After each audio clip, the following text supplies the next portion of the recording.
Great, it's 1:02, October 18th, 2022, and I'll go ahead and call this meeting of the Landmark Preservation Commission to order. Let's go ahead and start with introductions to the commissioners. Do you start here? Sure. I'm Erica Warzel. I'm an architectural historian and preservation consultant. I'm Larry Sykes. I'm an architect, and I was nominated by History Colorado. I'm Gary Petrie. I'm an architect, and I was nominated by the Denver Planning Board. Kelly Wemble. I'm an architect, and I was nominated by the American Institute of Architects. Hi, I'm Julie Johnson. I'm the Historic Preservation Project Manager, and I was nominated by the community at large. I'm Ann Wattenberg. I'm an architect nominated by the American Institute of Architects. Hi, I'm Erin Hummel. I'm a landscape architect, and I was nominated by American Society of Landscape Architects. I'm Graham Johnson, project manager nominated by the Denver Planning Board. I'm Jessica Cotto. I'm landmark preservation staff. Great. All right. First thing on our agenda, we do have one meeting record for approval, and that's the October 4th meeting record, last meeting. Are there any comments, corrections? If not, would someone like to make a motion? Madam Chair, I'll move to approve the October 4th, 2022 meeting record. Great, thanks, Graham. Do we have a second? Madam Chair, I'll second that. Thank you, Julie. Right, I'll call for the vote. All those in favor? Aye. Opposed? Abstained? Aye.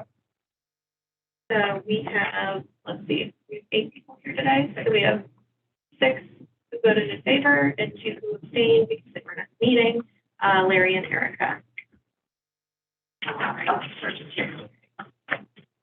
First, you want to introduce yourself real fast? George, would you like to introduce yourself real quick? Yes. Hello, I'm George Dennis, and a retired law enforcement and owner of a historic home in Denver. All right.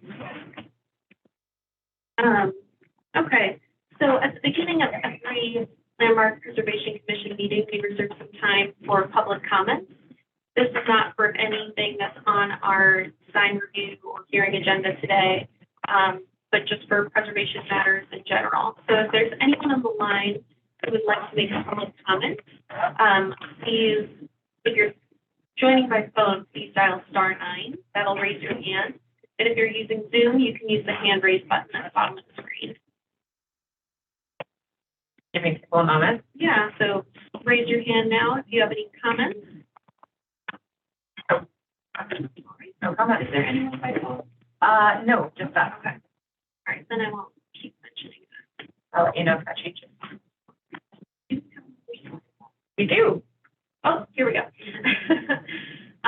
All right, so we do have some audio clips for those of you joining us who would like to make a comment later. And if you're having any trouble hearing us, we're going to try and speak up. But it can help if you look at your audio settings. There's an additional menu, and if you can see in this bullet point number 1, if you add a background noise suppression, that will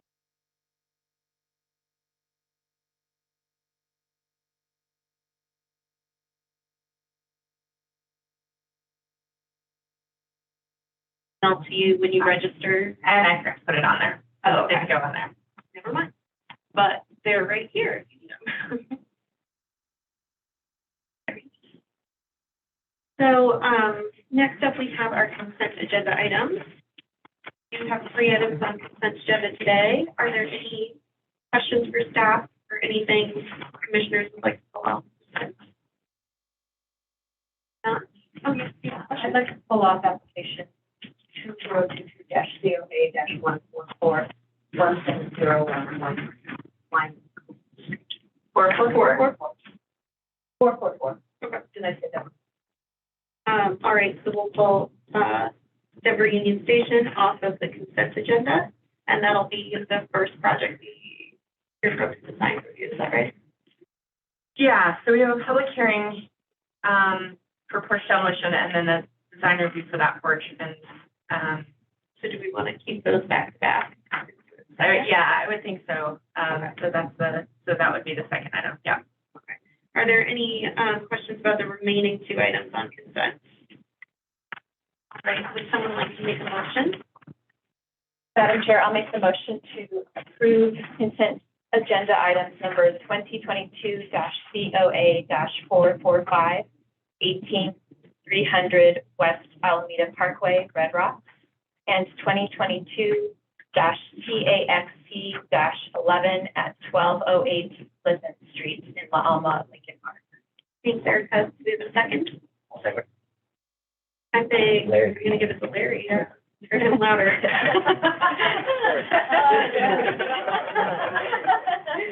All right. Great. Then I'm gonna go ahead and call for the vote. All those in favor? Aye. Opposed? Abstained? All right, motion passes unanimously.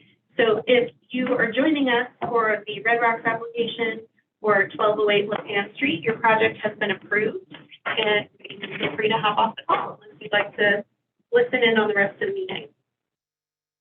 Okay, so next up is we do have, as it was mentioned, one public hearing today. This is the process on the screen for the public hearing. I'll go ahead and announce the project by address. And I don't, are there any commissioners who have conflicts of interest? All right, so we don't have to worry about that. Then staff will introduce the application and provide their recommendation, after which we'll hear from the applicant, who will have up to 10 minutes to present. And then we'll open it up for public comments. So public comments will be 3 minutes per person for public hearings. And please, at that time, you can use the hand raise button. I'll go ahead and prompt you when we're opening it up for comments. After comments are heard, we'll close the hearing and we'll move into deliberation. The commission will vote. All right, so I will go ahead and open the public hearing for 2022-LM Demo-444 at 3330 Alcott Street. An hour. Oh, I'm screen sharing, sorry. I did it in advance, thank you. Like easier. But it's timed out.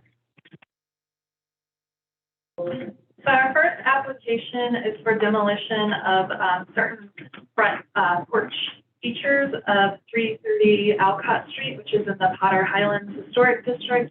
The commission previously looked at this application as part of a dig out basement addition to this property. However, there were a lot of questions about the replacement of the porch and the existing condition of the porch. So here you just have some photographs of the porch. There was significant discussion if the brick columns and brick porch wall were constructed during the period of significance of the Potter Highlands Historic District, which goes all the way up to 1943. Ultimately, the commission felt it was too difficult to date the brick alterations to the porch. However, the applicant has provided additional information regarding some elements of the porch that they would like to remain as part of this project. So the applicant is proposing to demolish the existing columns, brick porch walls, and concrete foundation. So you can see those elements photographed here. Following that meeting, the applicant has also provided additional information indicating that the porch roof is original to the structure. There are trim details on the porch roof that match trim details that are original to the home, the interior of the home. So the applicant would like to keep the existing shed roof and not modify the shed roof. There's evidence that it is the original roof of the structure. There's also one remaining engaged porch spindle column that the applicant will be basing the design of the replacement porch on. We will look at that in our next application. But you can see here that the brick columns have caused some damage and are in a structural state that need repair. So the applicant would like to demolish this brick column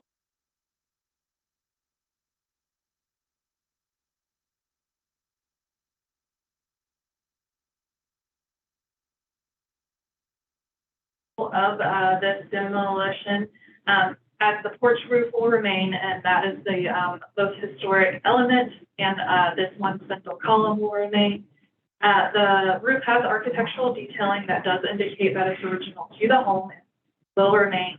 So we are recommending conditional approval, and that condition is that a replacement plan be approved prior to demolition. And then I just have some plans here showing the demolition of that concrete slab and noting that porch roof will remain. So we are recommending conditional approval, as all demolition in our historic district is conditional on approval of a replacement plan. Thanks, Brittany. Are there any questions for staff? Great. The applicant present? Promote them. Or Heidi's working on it.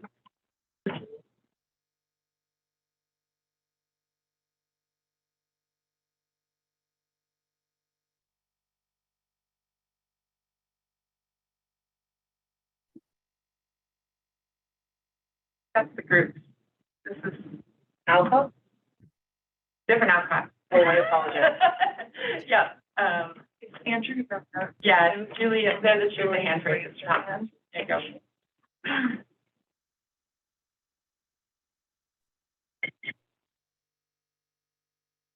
Hi, this is Julie. Can you hear me? Yes. Yep. Thank you, Okay, hi. Julie. Have up to 10 minutes. Let Jen get the timer up here, Yeah, I don't know what I just said. Hold on a second. and we'll let you start in a minute. Got that. So, okay. Please start with your name and address for the record, and the time is yours. This is Julie Spinato. I live at 2745 West 36th Avenue. I'm the architect for the project. And the time, is that what you said? Yeah. Or the date is what? It's 1:14 on October 18th. Understood. She was saying the time is yours to make your presentation. Oh, okay. Do I share my screen, or I can just speak about the project, or do I share my screen? Yeah, we don't allow screen sharing, so you can just speak about it. Okay, well, but the existing sewer line is really convoluted at this project. The easiest for the project would be to have the sewer line come out directly underneath this porch. So the client wants to eliminate the slab to build a wooden floor deck, and then go back to what we believe is the original. Get rid of the brick columns, the brick half walls. The client seems to think that you can see that the brick doesn't match the original brick. If you look at that one photo, it does look different. The grout looks different. We have a structural report saying that it's all kind of falling off and potentially damaging what we believe is an original roof. So it's just trying to remove they call it bungalize, I think you guys called it last time. So removing the bungalization of the going back more to the Victorian with the spindles instead of the brick columns, removing the brick half wall at the front of the house, and having a pilaster that seems to be removed you see one pilaster here in this project. On the other side of the porch, there's an outline of a pilaster that has been believed to be removed. So we want to keep all the roof structure and just essentially just take out those brick columns, put in new spindle columns to match these, and remove the slab and build a wooden deck floor. There seems to be a lot of examples on the street with a similar type of deck and spindles columns. That's all I have to say, really. And I don't know if Andrew's on. Yes, I texted am. him. Oh, hi. Do you have Hi. anything to add, Andrew? I think that's it. That covers it from my perspective too. All right. Thank you for your time. Are there any questions for the applicant?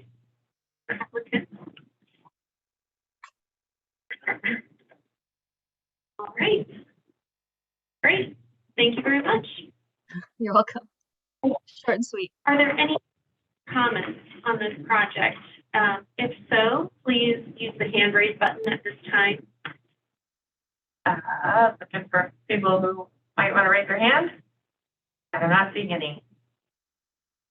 Right. And I'm going to go ahead and close the public hearing and let's move into deliberation. All right, I'm going to stop sharing so that they can see you. All right, commissioners, we're just reviewing the demolition at this time. We'll see in the next design review project, the replacement plan. So what does everyone think about the demolition? We're going to stabilize the roof. I see nodding head mostly, so I think it looks like you can start. Yeah, I would just like to add, I appreciate the applicants providing more information about the structural condition of the porch and kind of more evidence of the roof configuration, et cetera. So I think that made it much more clear for us today. Thank you. I agree. That was very helpful. And I agree with the staff assessment. I mean, it's clear that in the structural letter, seeing the photos. It's very clear in the photos and based on the structural letter that there's a need to remove the existing to address the issues that are happening. So I support.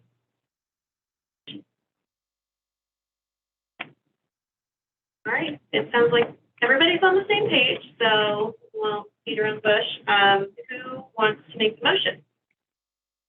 Sure, I'll make it. Great. I move to approve application 2022-LNDEMO-444, 3330 Alcott Street, Potter Highlands, for porch demolition. There should be a condition. Approval with condition that. I'm sorry. Can I just start over? Sure. That's good.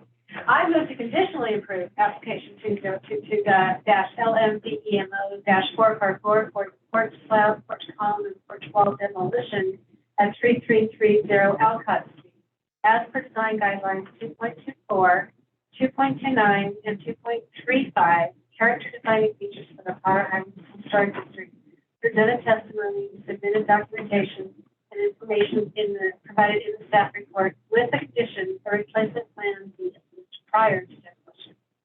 Thanks, Julie. Do we have a second? I'll second. I think George had it.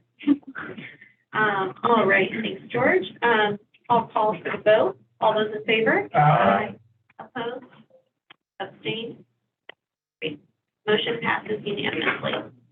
So that means we will review, we'll start our design review project. That's the end of our hearing today. And our first design review project is at the same address. Project number 2022-COA-453 to review the reconstruction plan.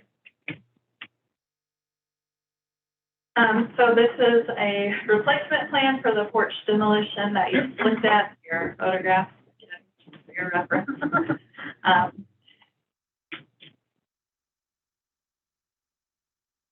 So the applicant is proposing to maintain the existing shed roof. Staff did have significant discussions with the applicant based on the last commission meeting where the commission indicated that spindle columns and wood porch elements would not be typical of this style with a shed roof. And we did look at the surrounding historic context, and most of the shed roofs in the surrounding historic context are shed roof with a gable on it. However, with the provided documentation that the porch roof is likely original, staff were very leery about altering this roof form without evidence that it also had a gable on shed form. So we have encouraged the applicant to maintain the shed roof, as it does indicate that portions of the roof are original and we don't want to create a false sense of history by further altering what is likely original element to the structure. We may have given different advice if elements of the shed roof weren't original, but based on the fact that we were seeing some original components, we didn't want to alter an original element without the proper documentation. So they are proposing to maintain the shed roof form. So here you can see plans of that proposed replacement. The applicant is proposing to replace with spindle columns that are made of wood and a wood porch floor. However, the drawings provided by the applicant do not accurately represent that. Staff did encourage them multiple times to submit drawings to the effect that accurately represent the porch. However, they were not submitted until after the staff report went out. So here are those proposed drawings. You do not have these in your packet before you today because, again, they were submitted prior to or following the publication of the staff report and application materials. But you can see that shed roof that will remain intact and supported during the demolition, and then the 3 new columns that will be installed to match the 1 historic spindle column. The porch will have a beadboard wall on the north elevation that you can see here in the north elevation, and then a wood foundation as well. So staff did recommend conditional approval of this application with the condition that the replacement plan be accurately represented. So we haven't provided that information, but as that wasn't before the commission, I still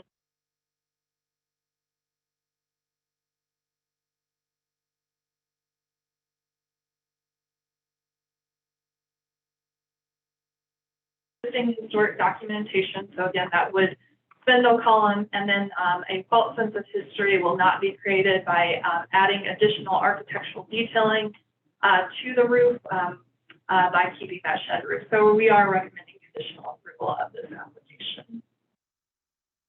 Thanks, Brittany. Are there any questions or questions for staff? No?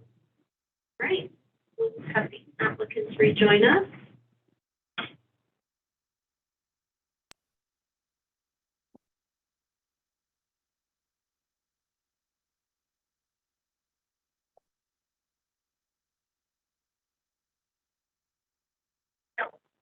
All right.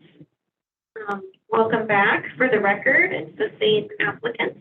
So if you would like to go ahead, you have up to 10 minutes.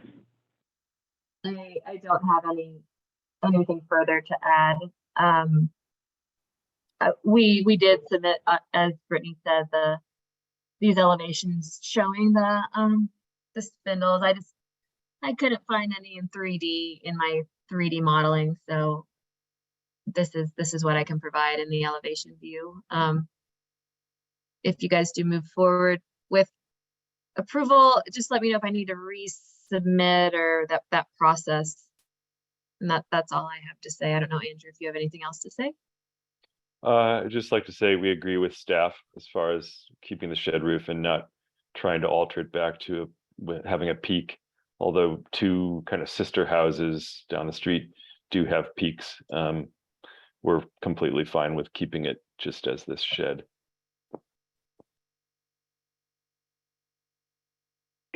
Thank you. And Andrew, I don't think we got your name and address last time.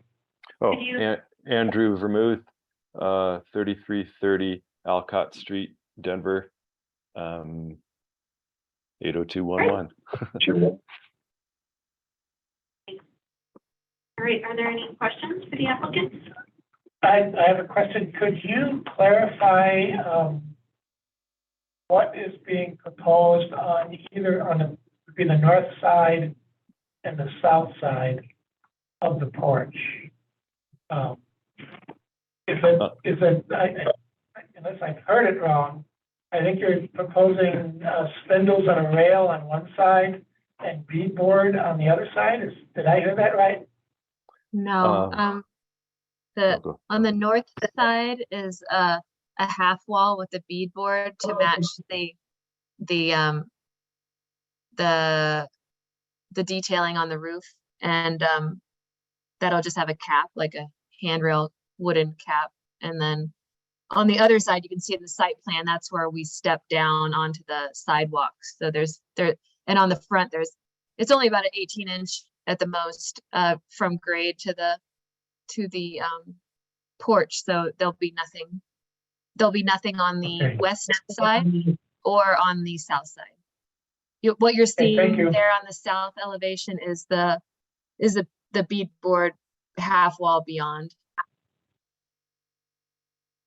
Thank you. Great. Any other questions? No? Thank you for your time. Right. Any public comments on this project? Please use the hand raise button at this time. Lucky, I don't see any hands raised. Nope. All right. I'm in this subject. Let's move into deliberation. So I'm reviewing the replacement plan now. Commissioners, what are your thoughts on how this meets guidelines? I'll jump in and just agree with what Eric mentioned before. I think the documentation of historical, it just feels like Dallas. So far away. No, I think that the documentation was compelling and, going as far as even measuring beadboard profiles and matching up widths and showing the discontinuous column condition at the top, makes me feel good about the approach here. I think the only friendly comment is that the knob and tube wiring is interesting, but maybe something in the larger project that could be upgraded. But a unique detail there. So I think this is a good solution. Well said. See a lot of nodding heads.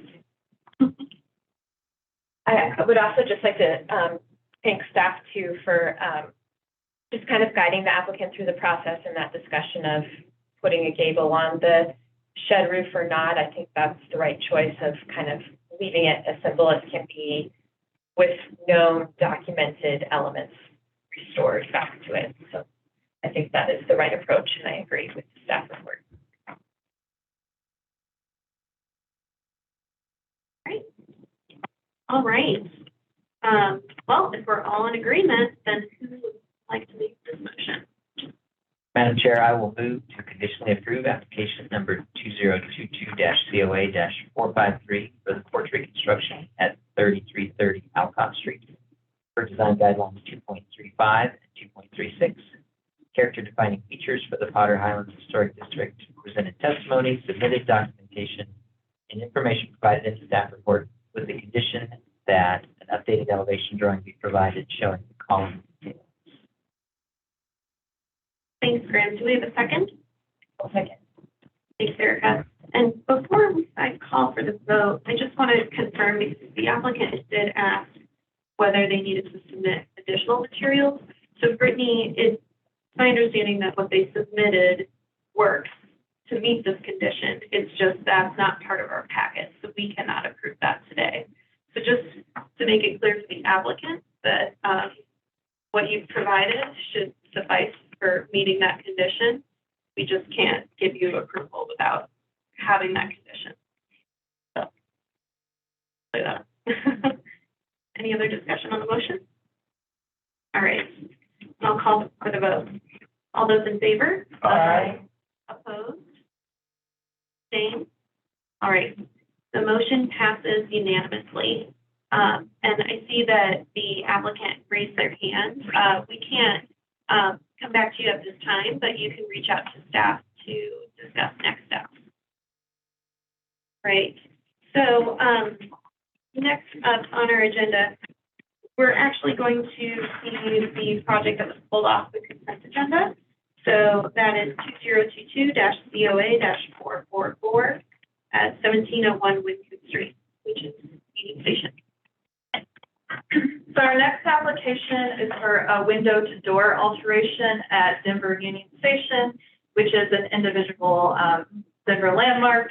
It also has its own design standards and guidelines, but it is still subject to the general landmark guidelines as well.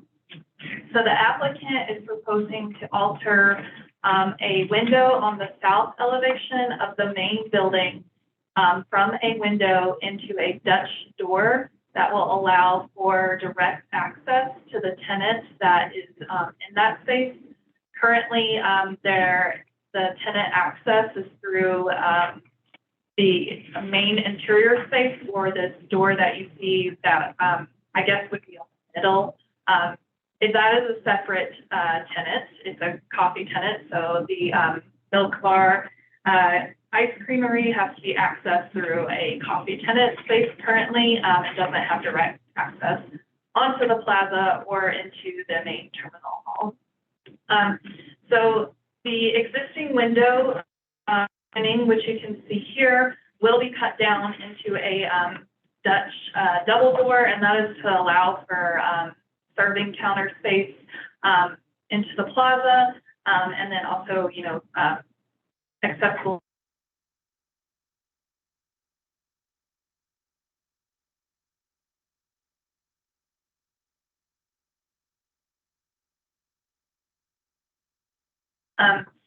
Anne did reach out to me and did ask for additional information on this. And after looking further into the 2012-2013 renovation of this building, it does appear that this window is the original window to the building. The 2012-2013 file is a little bit confusing, and the application at the time did include some window replacements and some window restoration. But it does appear that this window is an original window based on the notation. However, the architect before us today proposing this alteration was also the architect on the 2012-2013 project, so they would have definitely more information and knowledge on this project. But this is the original opening portion, at least. And then two of those original window openings have already been cut down on this elevation into doors, as you can see here.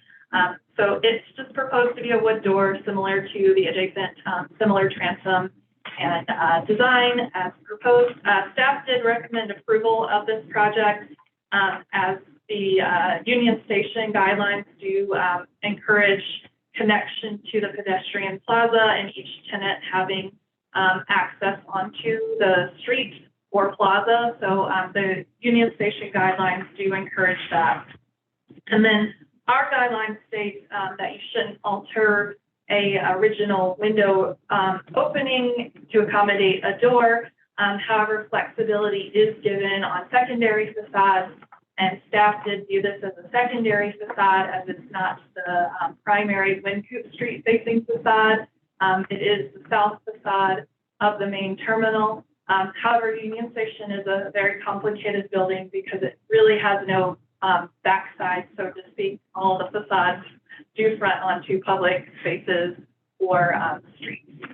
So we did recommend approval of this project proposal as we felt additional flexibility could be granted to this facade. Brittany, are there any questions? Yes, what's the condition on the north side? So they have a one door on the north side on the same kind of patterning. Yeah.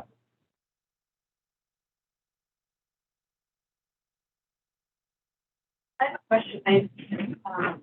I understand that this clothing is on the register of the National Register of Historic Places. And had it been placed on that prior to the renovation in 2013? I believe it had. Don't know Yes. the information. Yes, yes. And so when the original windows were cut down, that was something that was approved both by the Secretary of the State Standards and also by the Denver Standards. No. So it was approved by the Landmark Preservation Commission, but the National Park Service did not approve this alteration for tax credit purposes. And it was one of many reasons that they denied the tax credit application. including the dormers and changes to the mezzanine level. I believe Erica was involved in that. I was not, no, I So wasn't. she probably, But I thought that it was, they appealed to the feds. I And didn't see that in our file. I don't know. think they appealed to the federal government, to the, National Park Service, and won the appeal for the tax credit, I believe. Does that sound right? That's my recollection. Yeah. But I wasn't directly involved. Right. That's what I heard well after the fact, because, Again, that's the Yeah. same applicant, so they would probably have more information, because I didn't see that in our file. But again, the file is a bit of a mess. And I guess I just wanted to clarify that because that the cutting down, that there was some question about cutting down of the original windows. The windows into doors back in 2013. And is it a fair statement that in light of this specific project, if tax credits were not a part of it, there was not a Secretary of the Interior's review, that the local ordinance would be the only review over the change, but the National Register status would require additional review, right? Right. So I think it would be, tax credit situation. Yeah. Well, it sounds like this is a good time to get the applicant involved so that they can start to address some of these questions.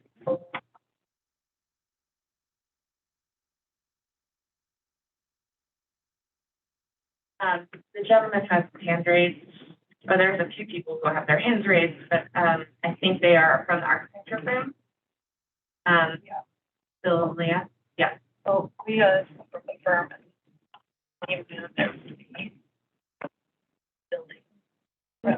No, he's from Canada.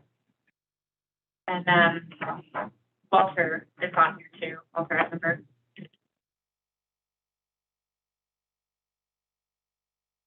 Right.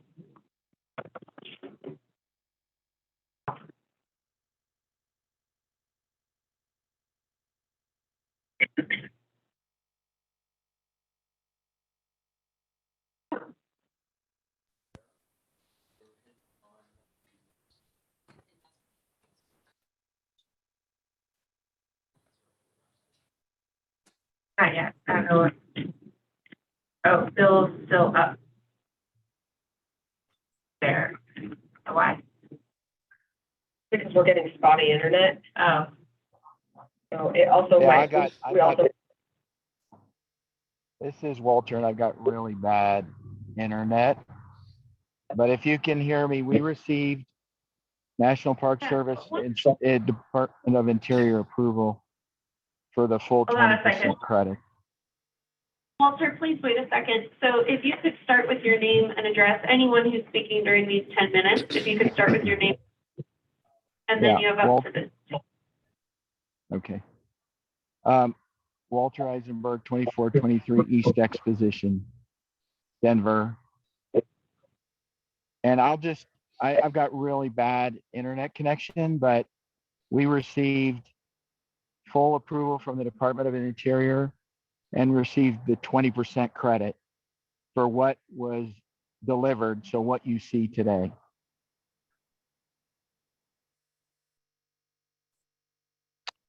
And yes, I can also join, Walter, unless you have anything else to add. No, go ahead. I'm gonna just listen, but my internet's super spotty. Sorry. Okay. I'm Bill Moon. I'm with Tribe Architects, 1620 Logan Street, Denver, Colorado, 80203. We were the original architects for the renovation of the project and did work, I would say, hand in glove with the Landmark staff, of course, the Preservation Commission at the time, and the National Park Service, as well as the local preservation community. Obviously, this is a key and important landmark to not only Denver, but the region. And we paid specific love and care and attention to everything on this building. I'll assure you of that. A couple of the comments made by staff, just to echo on, correct in our understanding at the time in discussion with Landmarks was we did have to assign primary and secondary facades, although arguably there is no secondary facade. For the purposes of design review for both Landmarks and the Park Service Commission, it was decided that this facade that we're talking about today was considered a secondary facade. It's also important to note, I think we have other photographs or drawings on here, that the north and south, let's call it those facades that we're talking about today, had been touched previously. On the other side, the pair of doors that exists was something that had been done previously. We think it was by one of the train companies, because previously that was where the baggage actually flowed in and out of the building.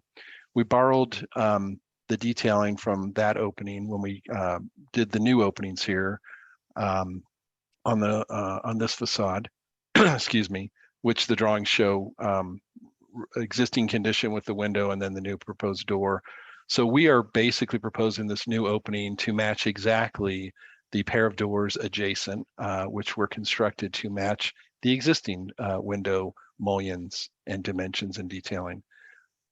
The rationale behind this is that the space that Milkbox currently occupies, as you can see in the floor plan, really only has one means of entry and exit, and that's to the adjacent space, which is the coffee shop. This is really something that's key to the operations of this space. As we all know, during the pandemic, outdoor space became key.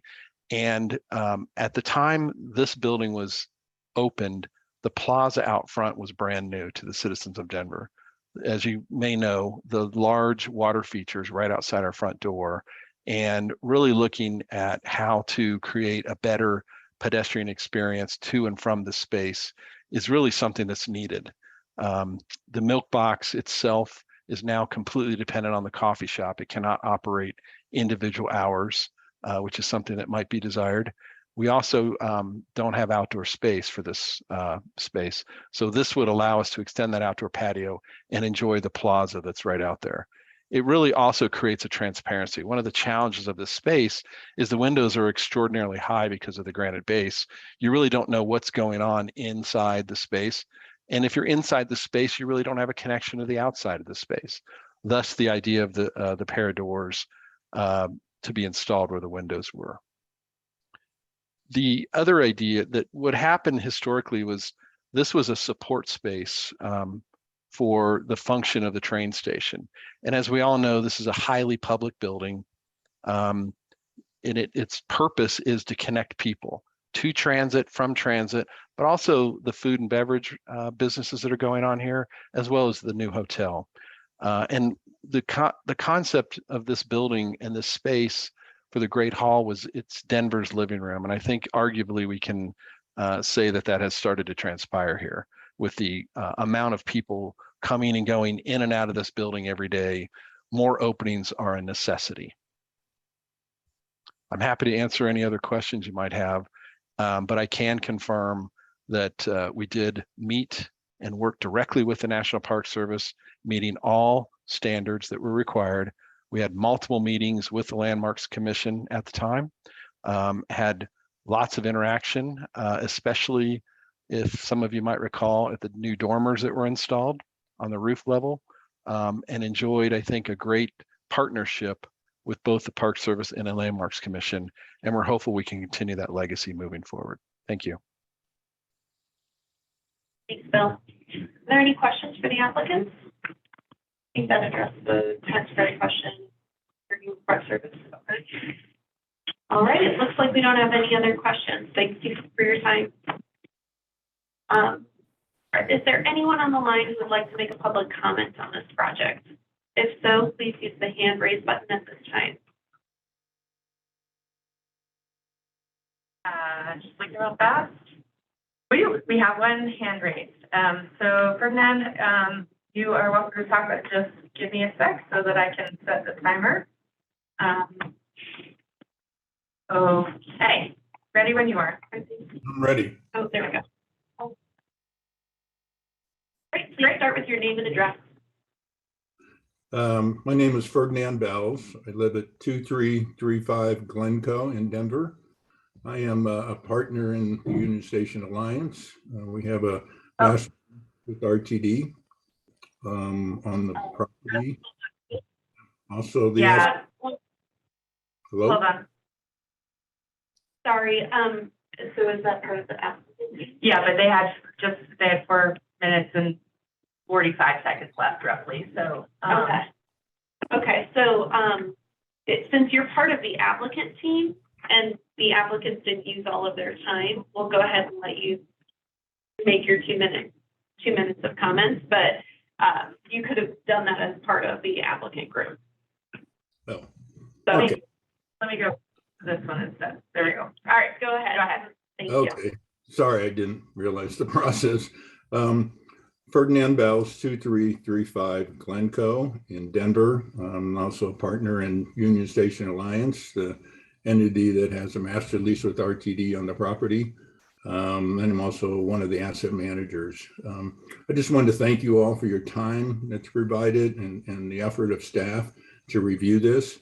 Really appreciate all their efforts.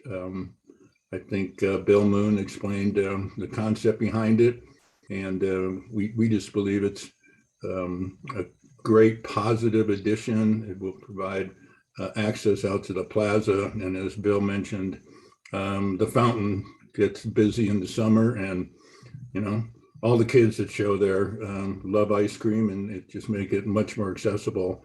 It's kind of difficult to even know quite what's there, and it's even more difficult to get to it. So we appreciate your consideration and ask for your approval of this change. It does match, as Bill mentioned, the other openings, just addition to it.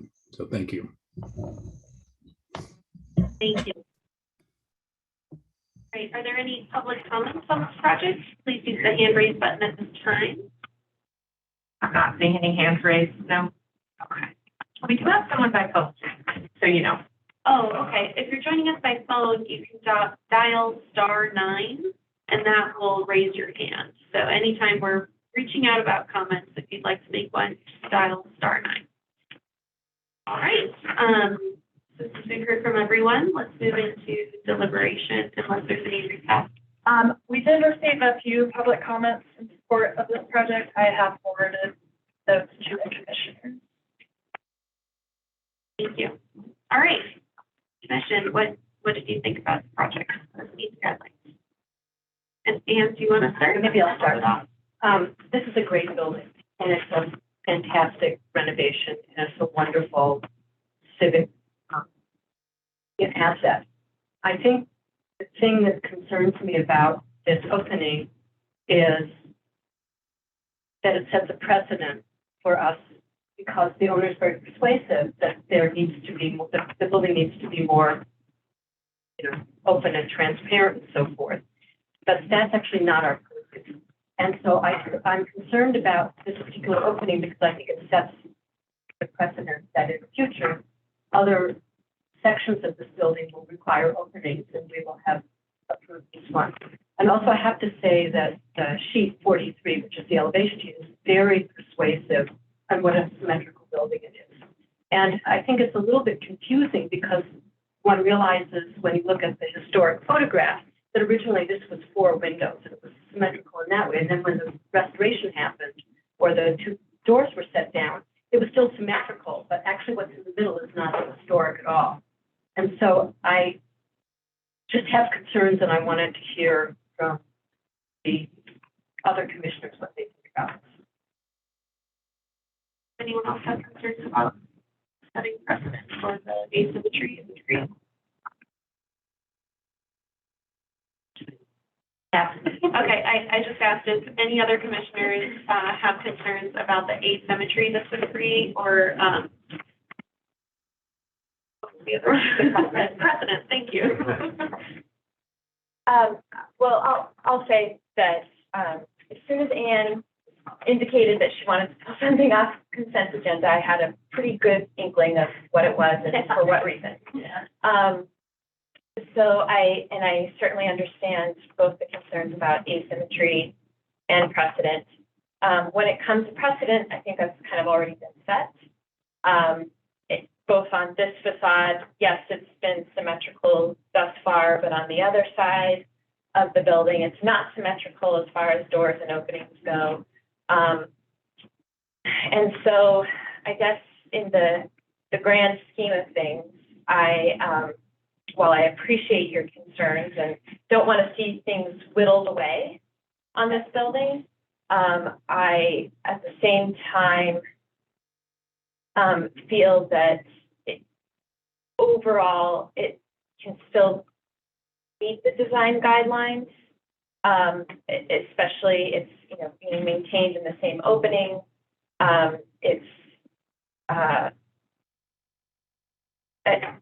think that's essentially it's being maintained in the general same opening. Of course, it's not, it's a window, it's to be a door rather than a window.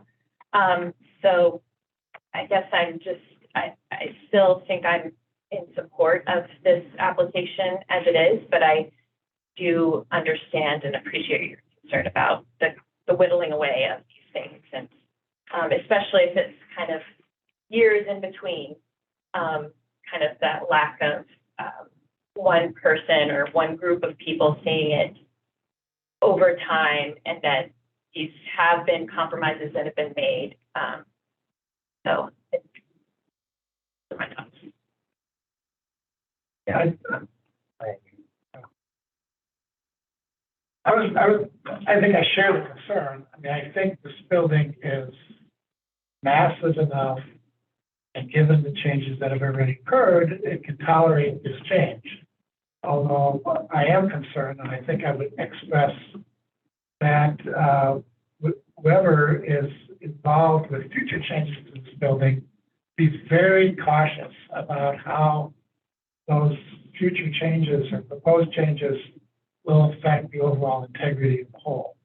I think one thing that's been lost already, and I know we don't have a particular purview over the interior, but the interior is also important to this building. And this area was not just a support space, it was a men's restroom with a barber shop historically. And I think this particular corner had some upgraded finishes related to that use. And those are the kinds of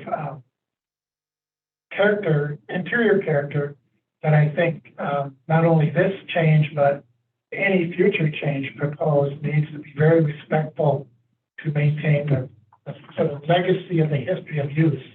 And it might be Denver's living room now, but it was a very important transportation center. I lived next door to I forgot his title, but he worked at Union Station for 50 years.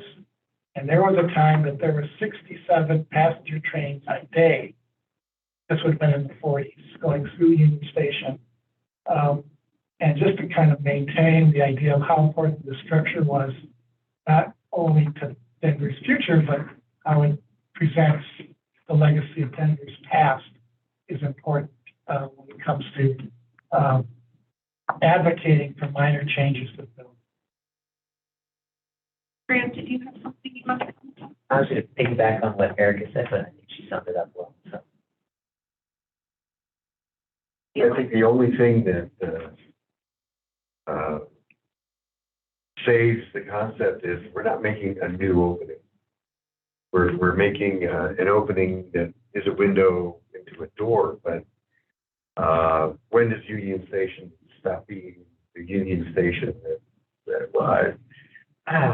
I would say also be extremely careful of any further modifications. I don't think I would approve any new openings on any, on any facade for anything. But if in order for the structure to be lasting and relevant to the community, it needs to be a commercial space inside. Commercial spaces inside have some needs. Multiple egress might be one of them, and it's a small sacrifice as far as the outer form goes to keep it relevant, but let's keep it relevant. I agree with what's been said, and Erica, I think you put it well. The staff brief really did a good job of outlining how it meets the Denver Union Station guidelines. We review a lot under the Denver design guidelines. We don't review a lot of projects at Union Station, so I wasn't as familiar with those until, reading through here. And I think that this does meet those Union Station guidelines as outlined with pedestrian access and entry. So I support the application for that reason as well. But I think the applicant's now heard, maybe just are concerned about future precedent, and I think it sounds like we're coming to agreement for the most part. All right, so who's going to make a motion?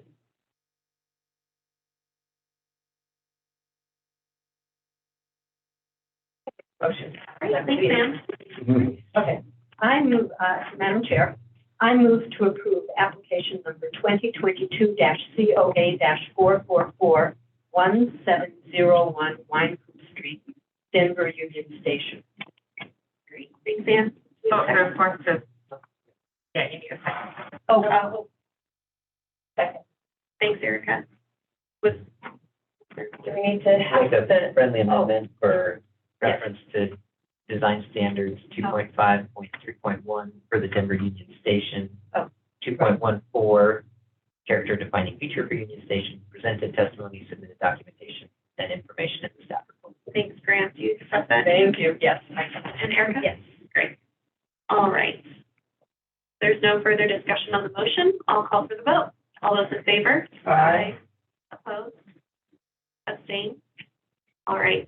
The motion passes unanimously and the project is approved. The next project up for design review today is 2022-COA-430 at 1421 to 1427 Larimer Street. This is one, Madam Chair, that I will recuse myself from. As well. And so both Grant and Gary are recusing themselves, so they're going to go out in the hallway so they can't be or hear the discussion today or influence anything, and we'll come get you when it's done. All right, so let me, that work? Yep. Okay, I'm Abby today. I'll just talk to you later.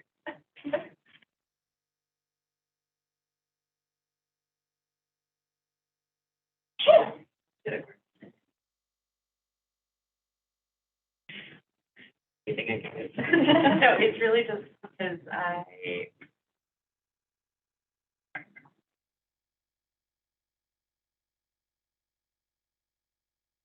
Stop remote control. And then, so I'm gonna do my video from here because that way I can turn my video on. You guys, yeah, but like that way the public, that's the whole point is that. There we go. Okay. Fantastic. So, the application is for alterations to the Larimer Square entrance to the walkway at the Congdon Building. Other proposed work at the Congdon Building was previously approved by the LBC on August 16, 2022. The scope of this application includes remove the steps down to the basement passage at the walkway, cover with a new floor, and install ADA accessible ramp at the entry. The stairs will be moved to the interior of the building. Remove the existing recessed storefront at the walkway, except for the columns, wood over steel pipe, which will be retained. Install new operable aluminum framed partition and nano wall system, set back more than 40% from the facade. All right, when proposed alterations to the Lincoln and Congdon buildings were reviewed by the Landmark Preservation Commission on August 16th, the commissioners were concerned with the compatibility of the work proposed at the walkway at the Congdon building. During deliberation, commission concerns were focused on the proposed removal of the two columns at the walkway entrance. The commission determined that the columns were needed to maintain the characteristic storefront rhythms on the block. Commissioners were open to the installation of an operable partition as long as the columns placement and proportion is retained. The installation of an operable partition as long as the columns placement and proportion is retained. I repeated that, sorry.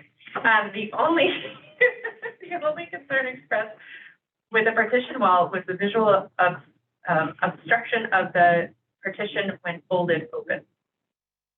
A photo in the National Register nomination from 1973, thereabouts, shows that the original storefront had already been removed and that the storefront columns were replaced with pipe columns when Larimer Square was designated. While the creation of a corridor through the building does not represent historic patterns, the corridor is being placed in a location that already has been extensively altered, with the central bay of the building featuring a recessed storefront since at least the 1970s.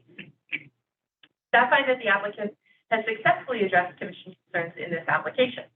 The two columns of the central bay of the Congdon building, where the walkway is located, are now being retained. These columns are steel pipe encased in wood and are not historic. However, the design matches that of other columns on the Congdon building storefront and will maintain the storefront rhythm. The operable partition wall has been recessed further, more than 40 feet from the front facade, so it will not be readily visible from the facade. This gives more flexibility to the design. With a further recession of the partition wall, staff no longer feel that it needs to match the adjacent storefronts and configuration, and the visual obstruction of the wall when folded is no longer a concern. New wood storefronts will be installed within the open passage being created. The transoms to take place will align with the facade storefront. Doors on either side of the passage will align with the adjacent retail spaces. Here's the nano wall system. A simple aluminum framed operable partition will be installed 44 feet, 4 3/4 feet back from the facade, where it will be minimally visible. Staff find that the work as proposed meets the design guidelines and is compatible with the character of the district. Non-historic alterations will be removed and the design of these areas simplified. The central bay of the Congdon storefront has already been altered with the creation of the walkway, with steps and a recessed storefront added. The removal of the stairs and the return of the street level access at the central bay will restore a more historic configuration. While the creation of a corridor through the building does not represent historic patterns, the corridor is being placed in a location that has already been extensively altered. Staff finds that the proposed configuration is compatible, working within this existing non-historic feature and making it more compatible with the district by removing non-historic materials and simplifying the design. This avoids creating false sense of history by constructing a conjectural storefront while retaining a feature that helps tell the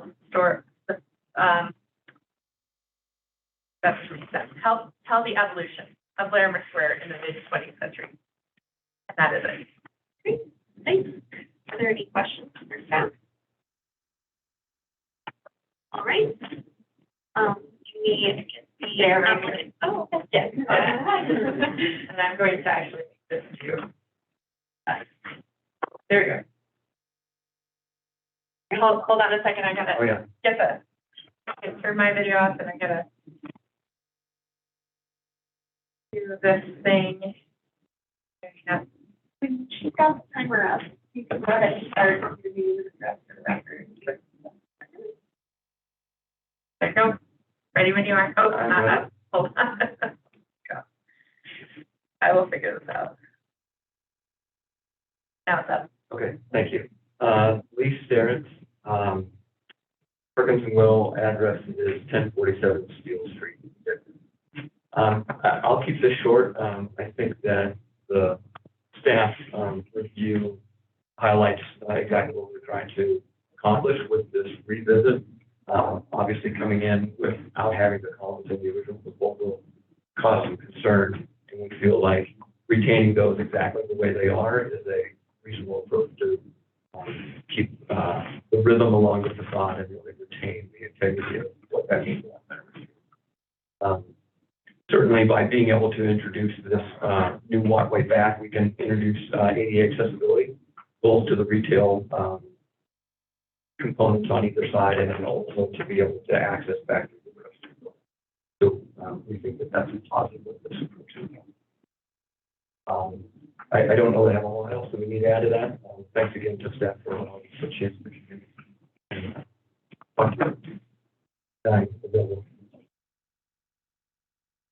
Other questions? I'd just like to say thank you all for being flexible with your date. Sure. We haven't moved this to today. Yeah, thank you. Yeah.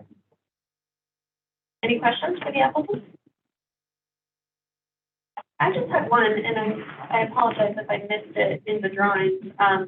But what's the intended finish on the man wall? I know it's an aluminum frame. The intended finish is a Kynar finish that will match the paint color of how we paint the wood storefront that goes back in. It'll follow that. Right. Any other questions? Okay, thank you. Right, is there anyone on the line who would like to make a comment on this project? If so, use the hand raise button at this time. If you're joining us by phone, please dial *9. Hey, Shannon, let me get you to the right spot, Shannon. And you're welcome to unmute. You are unmuted. You're welcome to start whenever you're ready. Great. Can everyone hear me? Great. Thank you. My name is Shannon Stage, and I'm the manager of Grants and Preservation Services at Historic Denver. We are located at 1420 Ogden Street in Denver. I wanted to first note that Historic Denver values the role the Landmark Preservation Commission plays in preserving and retaining the historic buildings that are essential to our distinctive city. Our organization, along with the community, wants to see Larimer Square succeed. This block looms large in Denver history as the city's first block developed during settlement times, as well as the first historic district adopted by the city in 1974. We realize some changes must occur to keep the block alive and relevant, and we appreciate the current owner's stewardship of these historic buildings, taking on a great deal of deferred maintenance. Regarding the Condon building entrance resubmission, which you are reviewing today, we support this package as it retains the historic features, scale, and rhythm of the existing storefront design that is vital to preserve along Larimer Square. We also wanted to bring to the Commission's attention an important matter to consider.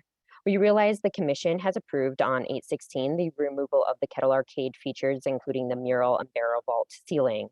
While the Kettle Arcade features mentioned are not within the period of significance for Larimer Square, which is the 1880s to 1915, these features do tell the story of the 1960s through the 70s rehabilitation and restoration completed by Dana Crawford. This is the story and legacy of preservation in Denver. Since 1915, so much has occurred at this block that has gained its own significance through time. The Landmark Preservation Commission's charge includes reviewing projects against Denver's landmark preservation guidelines, which are based on the U.S. Secretary of Interior standards for preservation. And those standards state changes to a property that have acquired historic significance in their own right will be retained and preserved.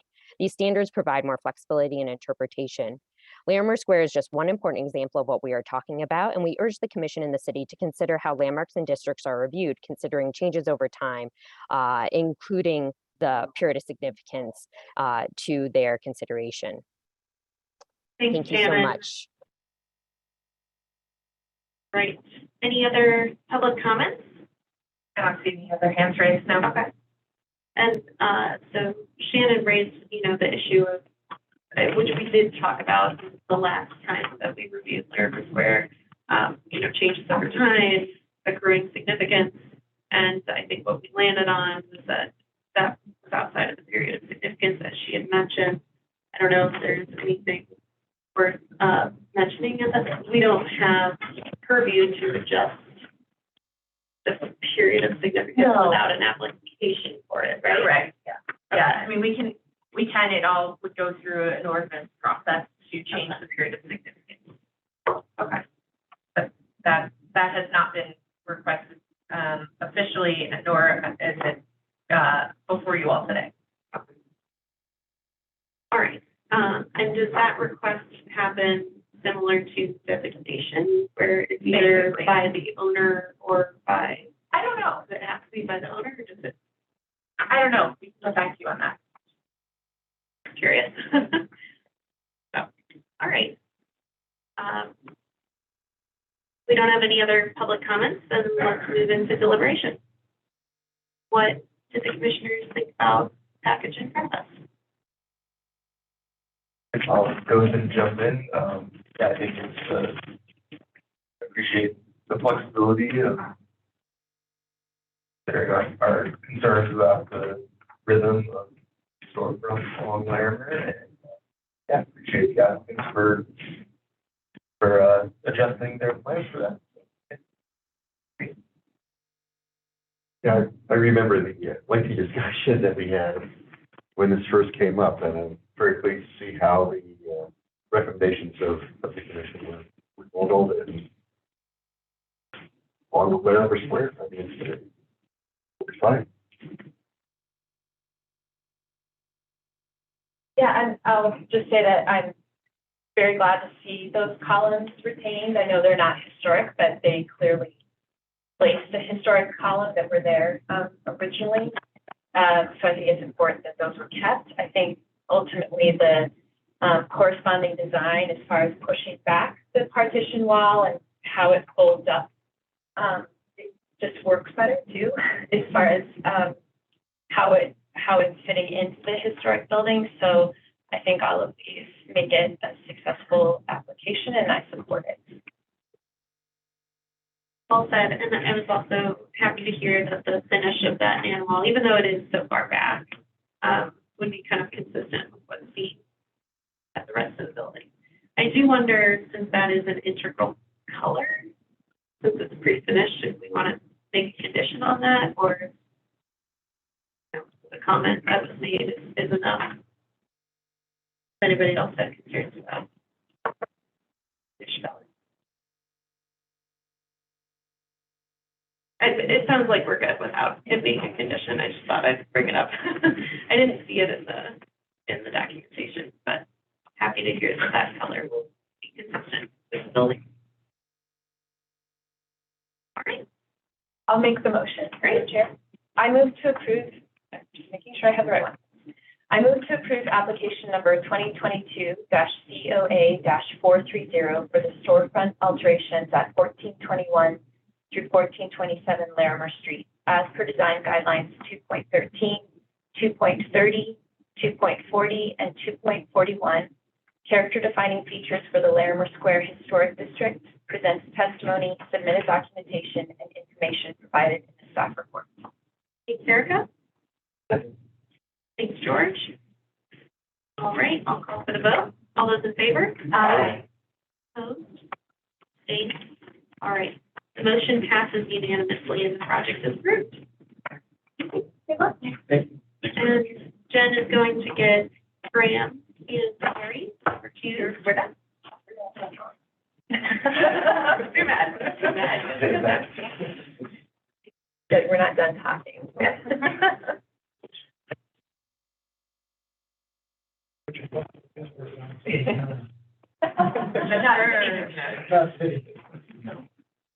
All right, great. Now that we've got all the commissioners back, we'll move forward. The next item on the design review agenda is 2022-COA-448 at 3515 through 3519 Alcott Street.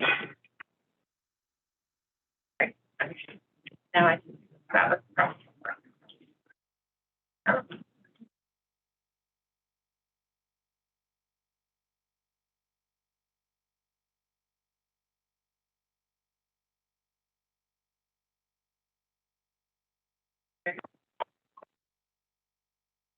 So this is Maxforming Context review of for a duplex and a detached garage.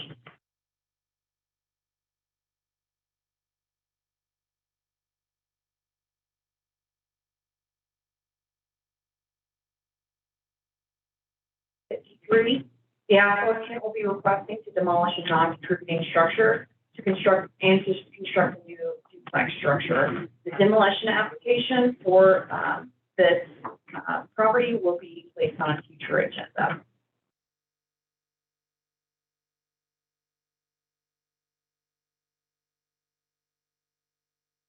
Second. So the proposed infill design references the two-story boxy flat roof Italianate/Garrett type building found in the district. Character defining features for the historic Italianate Garrett site include brick construction, flat roof, boxy rectangular plan, simple form, porches with low pitched roofs and simple columns, simple portable brick furnaces, multiple front doors with that face the street, sash windows with simple headers, sills, and simple brick detailing such as a street board. Overall, staff finds that the proposed infill fits typical building forms and massing found on other two-story Italian terrace type buildings in this district. The main building mass is 2 stories with a flat roof. The facade features an inset porch, an inset at the porch, which is a feature found in other Italian interior examples in the district and adds visual relief to the wide facade. The detached garage will have a flat roof, which is characteristic of the district.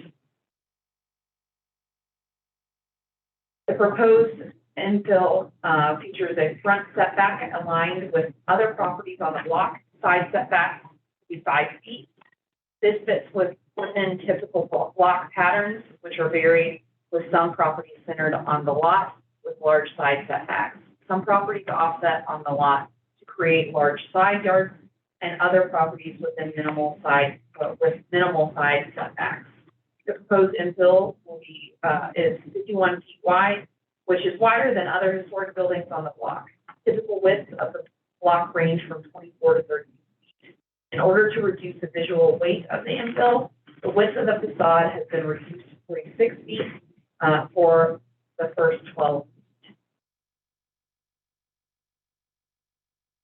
Majority of other residents on the block are bungalows, but other types and styles represented include four-square, classic cottage, Queen Anne, and single-story terrace type located across the street at 3538 Alcott Street.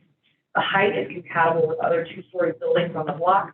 Windows feature simple seals and lintel designs, which help to provide a sense of scale and design. The windows are taller and wider than typically found on adjacent buildings, but still in proportion with the proposed infill design and other Italian exterior examples. The infill features a minimal exposed foundation of 6 inches, while other historic buildings on the block feature an exposed foundation of 2.5 feet to 3 feet. The floor-to-floor heights of the infill are greater than the adjacent historic properties, so the overall alignment with the adjacent properties is still good due to minimal exposed foundation. A previous iteration of the project was referred to the Highlands United Neighbors Incorporate in May of 2022. Honey had a concern with the proposed design and was not supportive. A letter from Honey dated May 21st, 2022, summarizing their concerns is included in the application packet.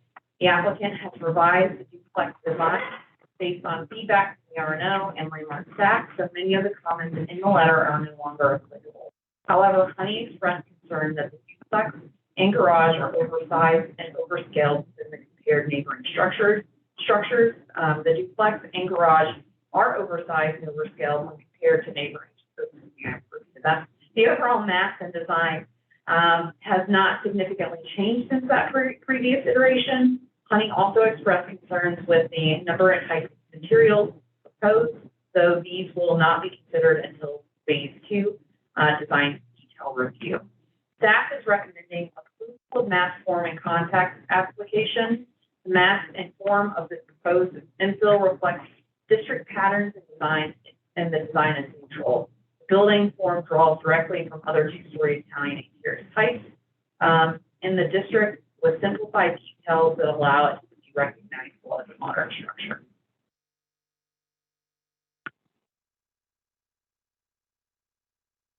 Thank you. Are there any questions for Sarah? I have one. Oh, sorry. Go ahead, Anne.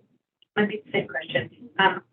I understand that the R&O letter is out of date because it's actually referred to a different project, but they did mention a bulk lane violation. My question is, has that also been resolved? I am not sure on that one. We're filling in for Abby. She's out today, so I can answer that. and it doesn't look at me like in these drawings specifically. If it does violate the bulk plane, and that issue is not resolved, they would need to submit, commission can consider an administrative adjustment for piercing the bulk plane or, over height buildings if they feel that it fits federal context by violating those areas. Thank you. I had a question about, typically we don't see infill plans for a demolition is approved. So how, and the recommendation is to approve it, not any conditions. So how does that work? I mean, is that okay to approve this without a condition that the demo be reviewed? It shouldn't have that much of an impact because the way our ordinance is written is that you cannot approve a demolition or a demolition permit cannot be pulled until a replacement is approved. Yes. So you are technically approving the replacement plan. And since this is a non-contributing structure, it would be something that could be approved. But We but have we're to not have it. approving this demolition as part of this. Right. Like, us approving this without any conditions does not mean that they're demo approval. Correct. They still have to bring the demolition back to you for review and approval. But you guys technically have approved the building. So if we were to approve the demo, then we would need the condition about approving Correct. replacement planning authority. Or, well, this is a phase one though, right? Aren't we doing this in 2 phases? Yeah. We at least need a condition for design details need to be approved. Yeah, so sometimes we have projects that come to us for demolition between the master form of context and the design details. They're always for properties that are either have an empty lot or are a non-contributing structure to a historic district. So in that regard, it's kind of, it's something that you guys review but don't have a lot of say on down the road, but it has to happen before the design detail review is approved. But wouldn't,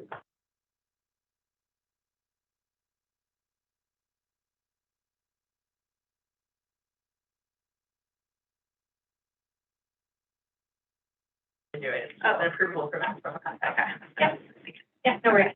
And then unrelated to that pollution issue. So it looks like the width is a lot larger than the other buildings on the block, but since it's a duplex, is my understanding that it's fairly typical of duplex widths in that neighborhood. To grab my pen. So, according to Abby's notes, it is 21 feet wide, which is much wider than the average historic buildings on the block. Typical brick width for buildings.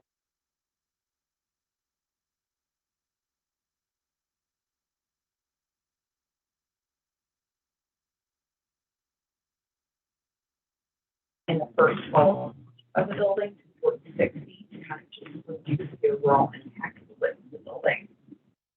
Do you know if that's a typical width of duplexes? Because there aren't duplexes on the block, right? I do not know that answer. All right, thanks. Any other questions for staff? All right, is the applicant present?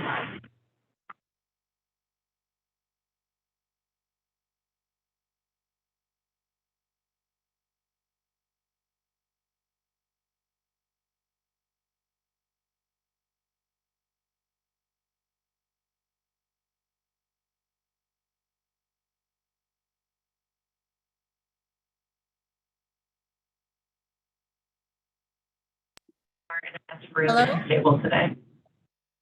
Hello? Yep, hold on. Okay. Hi, yes, I can hear you. Hi, this is Nadine Garcia. I'm with the DEP Project Consulting. I'm here on behalf of the owners, Dennis Gonzalez and Adam Platt, with the architect as well. Can you hold on a second? Sorry. Sure. We're pulling up. So if you could just hold on a second. But also we were pulling up, there were 2 of you on the screen, so Oh, we I'm were sorry. promoting both. No, it's okay. We're just trying to finish up promoting the applicant. There's no way you would have known that. Don't worry. Thank you. All right. So do we have both applicants promoted now? I think so. Okay. That way, in case both of you need to speak, you're able. Yeah, I don't see the owners, but it looks like the applicants are here. Okay. Great. You can go ahead and get started. Please give us your name and address for the record. My name is Nadine Garcia with the DEP Project Consulting with 3515 through 3519 Alcott Street. I am representing the owner, Dennis Gonzalez and Adam Platt. I believe Adam may not be on the call, but Dennis is, and also the architect. So basically, we are presenting the proposed infill of the existing single-family home that we're proposing to demolish and infill with the 2-story duplex presented on the slide. Primarily, it is reflecting an Italianate style duplex building. on the lot which is 7,668 square feet. The building footprint, 2,852, which consists of about 3,300 square feet of livable space. Anyhow, the building itself does primarily reflect that of an Italianate style home, which is a little outside of what's on the block. However, the owner is completely willing to accommodate whatever style you guys want to see. We did meet with Hooney and we revised the plans to meet their accommodations, which was, I believe, there were similar comments just to revise the window sizes, maybe, and do some revisions to the front porch. But I do have Mike on the line, who is the architect, who can discuss some of those details with you. Mike, are you there? Mike? Mike, you'll have to unmute yourself. Should be at the bottom left. Not yet. Uh-oh. Okay. Oh, okay. Hi, can you hear me now? Yeah. Yes, we can hear you. Gotcha. Hi. Yes, my name is Michael Bykov. I am the designer on this project for 3519 or 3515, 3519 Alcott Street.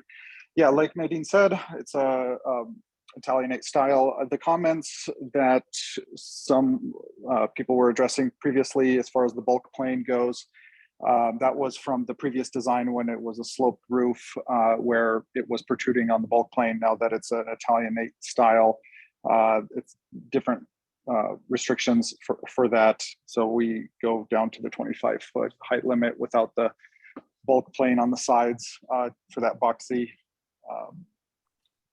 configuration. As far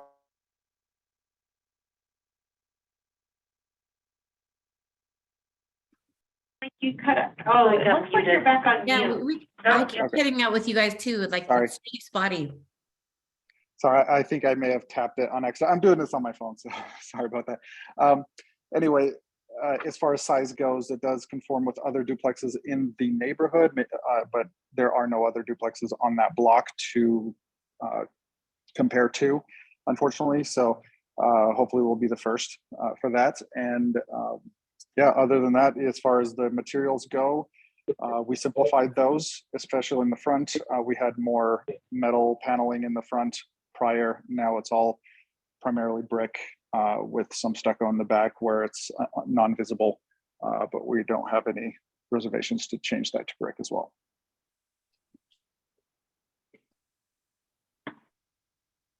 Okay. Thank you. Yes. No, Mike, could we have your address, Mike, for the record? Yeah, I'm in 9662 West 71st Avenue in Arvada, Colorado. Thank you. All right, are there any questions for the applicant? Yeah. Yes, question for Mike. Just for clarification on this bulk plane matter.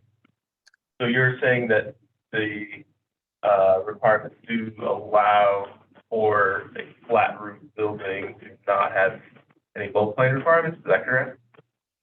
Yes, as far as the CO-4 amendments for the Potter Highlands district, the flat Italianate style buildings do have a slightly different restriction as far as the height. They're not allowed to go as high, so we're limited to the 25 feet, but we are allowed to go straight up, not have to worry about the bulk plane, as far as my understanding goes of that code. Any other questions? All right. Thank you for your time. Thank you. Okay, Thank you. Are there any, is there anyone on the line who would like to provide a comment on this project? If so, please use the hand raise button at this time or dial *9 if you're joining us by phone. I don't see anyone raising their hand. We lost the person by phone. They must have been here for Larimer Square. Great. So no. All right, if there are no public comments, let's move into deliberation. everybody think we're doing this for mass only? I'll jump in with just the questions asked about the other three case studies that were included. At least according to the knowledge of Google Earth, are 36 feet wide for the two smaller ones, about 44 feet wide for that wider. So conversation or a couple more numbers. Okay, thank you. Yeah, thanks. I'll just jump in and say that, it sounds like, they've kind of already looked at maybe gable roof or other types of roof forms, and landed on the Italianate. The width of this seems to counteract the verticality that I would expect to see in Italianate. And that's kind of my main concern. It feels too shortened out. Yes. Because of the width.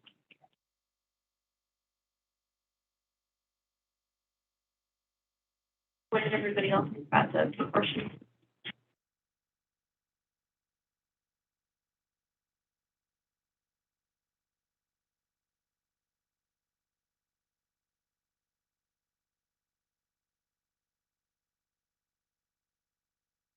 I do feel like, as much as you could make something this wide feel proportionally appropriate, they've made efforts to achieve that. And so, yeah, it didn't necessarily strike me as obviously massively out of proportion, but I do hear the concerns, and I'm trying to approach it with a bit more nuance. I'm thinking about it.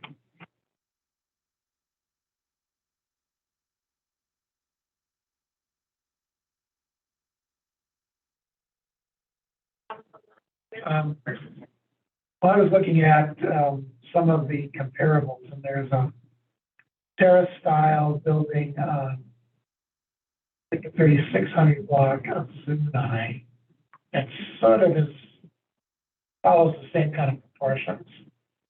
And the other comment I have is this particular block has a really eclectic set of structures on both sides of the street, including some that are existing that don't kind of fit the neighborhood, but they've been part of the neighborhood a long time.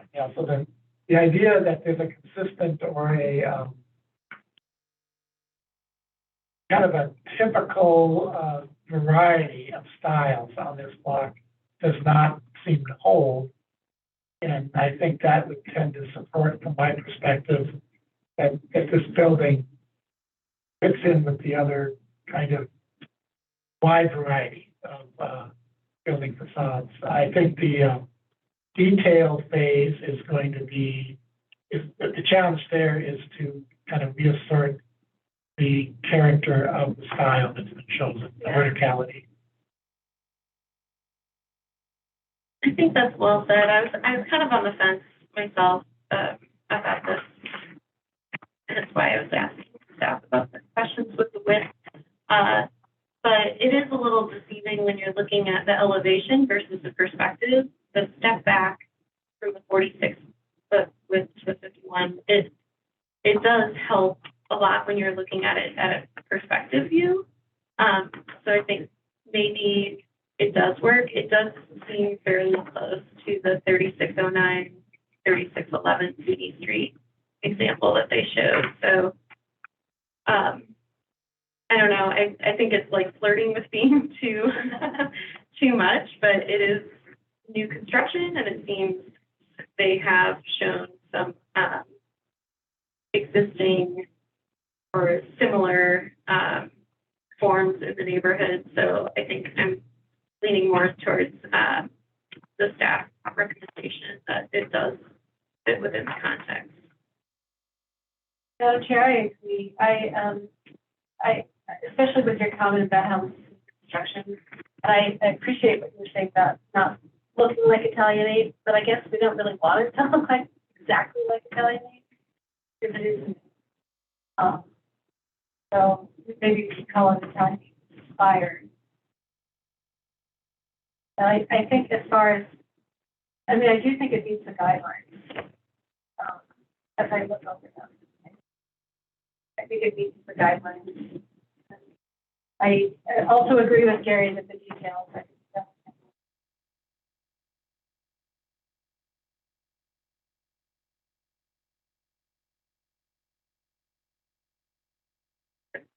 Does everyone kind of agree with that assessment or any other concerns?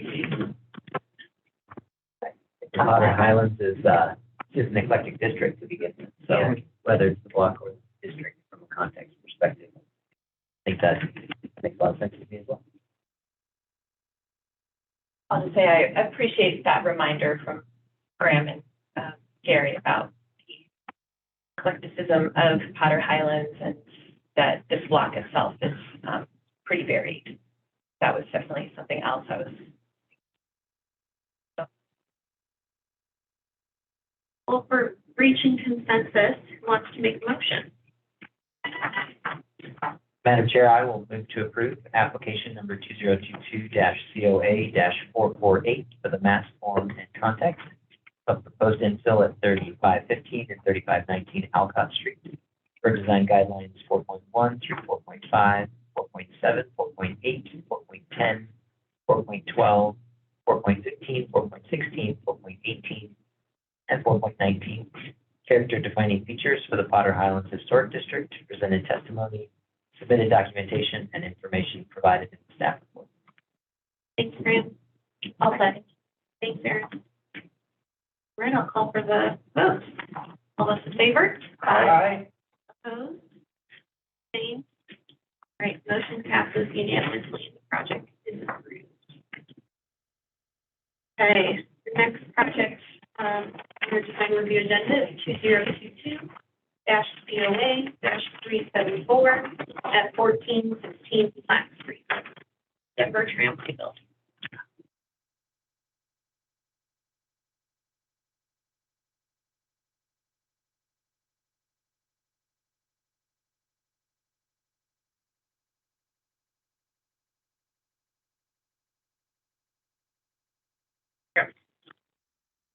So our next project is at the Denver Tramway Building. The commission previously reviewed this application. I did not put the date, 2 meetings ago, and continue the application to a date certain, which would be today. The commission had concerns over how some of the modification would be proposed to the windows to install this proposed riot glass system. So the applicant has clarified their project scope, and that is going to be reviewed today.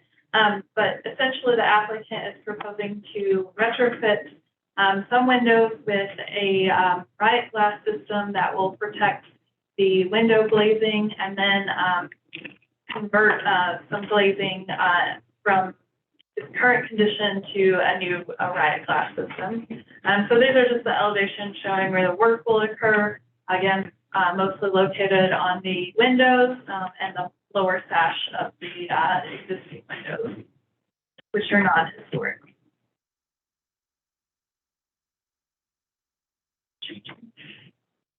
So the applicant is proposing to install riot glass system into the lower sash of the existing windows on the Denver Tramway Building. The applicant has clarified how that system will be installed. So it will screw into the wood elements of the window sash, which are non-historic windows. They were designed to replicate the historic windows, but they're not original historic building fabric. As you can see here in this section detail, the windows are pretty significantly inset into the brick wall plane. It does vary depending on what specific window you're looking at, but overall, the riot glass will maintain the appearance of a punched opening. It will change the relationship of the lower sash to the upper sash, but still, generally speaking, it will have an inset appearance, as you can see in the section here. So staff do feel that this installation is appropriate and are recommending approval of the installation of the riot glass on the double hung windows. No, okay, no. There you go. some of the windows are located in a trench system. They are not double hung windows, they're just fixed windows. They're not really visible from the public right away. They will also have the riot glass installed on them. They are deeply inset into the concrete facade, and they will remain inset with the installation of the riot glass. So we are recommending approval of that installation there as well, as it's not overly visible from the public right away, and will still maintain the punch window appearance that is characteristic of the building facade. So this is the primary entry doors. These doors are non-historic, but they will have their glazing replaced with the different riot glass system. Technically, the commission doesn't have purview over the replacement of glazing, so I'm not going to spend a lot of time on this. However, there were a lot of questions in the last meeting of how these windows and doors would be retrofitted, but they're just going to replace the glazing, which does not require commission review.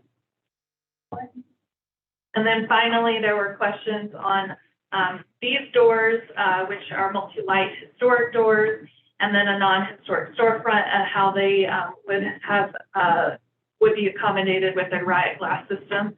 The applicant is proposing to place the riot glass system on the interior of the building, so it won't affect the exterior of the building. And as this is going to be placed on the interior of the building, that is also not within the commission's purview anymore. However, I did want to just put the slide up, as there were several questions at the last meeting of how these doors with multi-lights would accommodate the riot glass system. So really today, all we're looking at is the double hung windows and the windows in the trench that will have what the riot glass system calls a retrofit, but it's just essentially installing a piece of riot glass on the exterior of the building and screwing it into the window frame. So recommending approval. I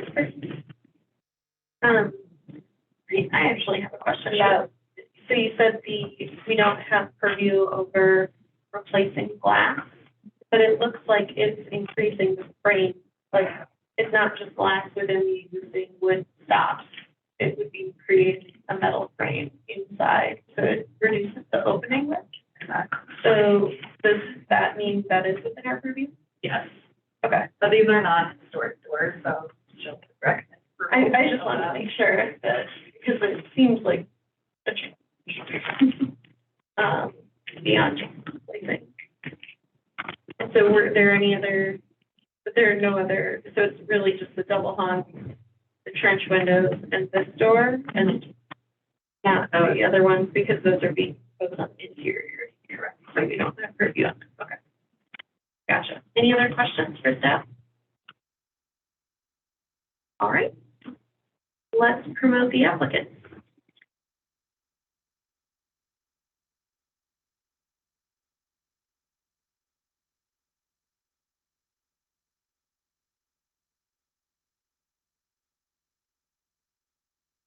All right, when you're ready, you can go ahead and unmute yourself. Please start with your name and address for the record. Hi, my name is Cole Palin, and I'm with REI. Seeing full screen in a moment. And we are at 1700 45th Avenue Street East, Sumner, Washington, 98352. And REI would like to express great gratitude to the committee and Brittany for allowing REI and NGS to resubmit so quickly after the last meeting.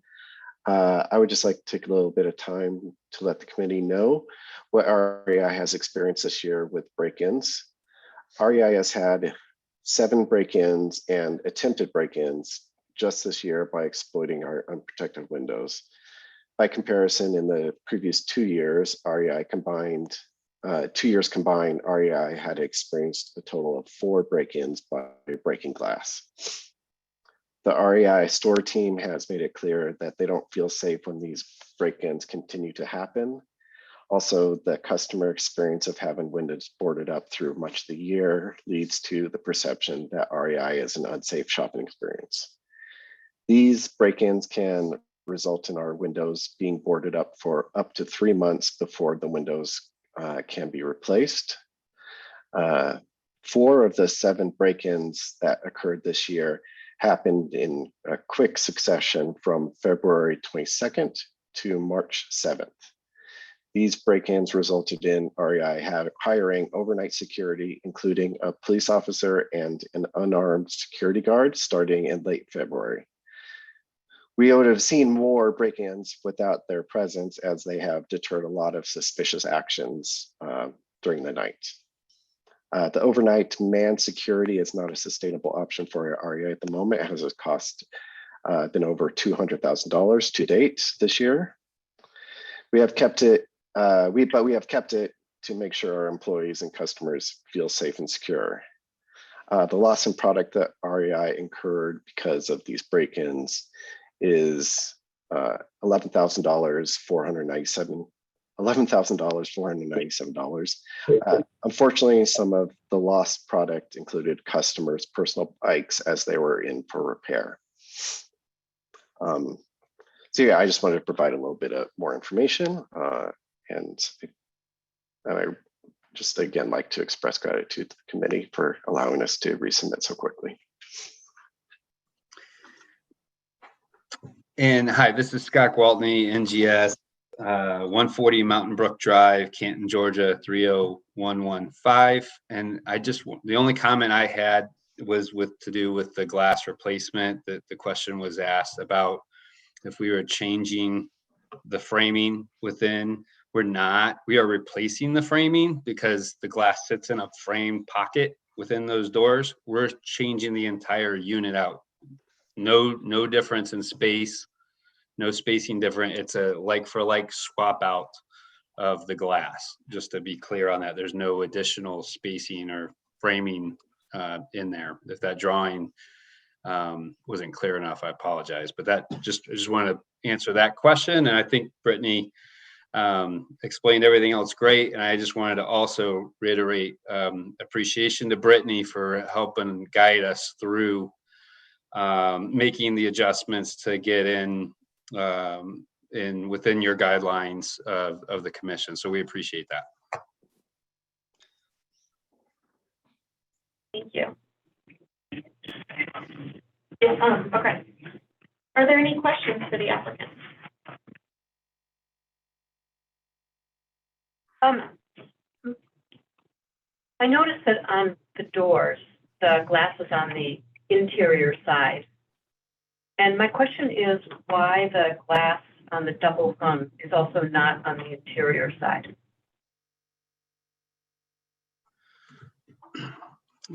Cole, I can answer that real quick. Sure.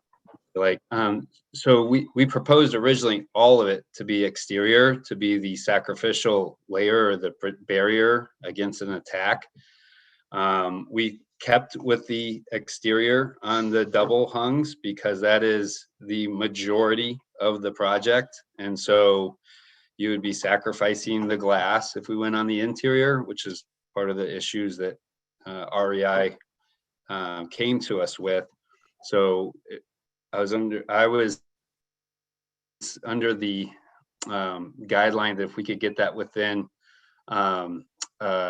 keeping intact with the the spacing of the brick facade and keeping the indentation look throughout the recessed look throughout, that it would get approved that way. So that's how we kept it on the exterior, because that was the point, was to protect the glass that's being hit. Yeah, it was REI's preference that we protect the glass as much as possible, and the breaking glass can present a poor look to the store. Thank you.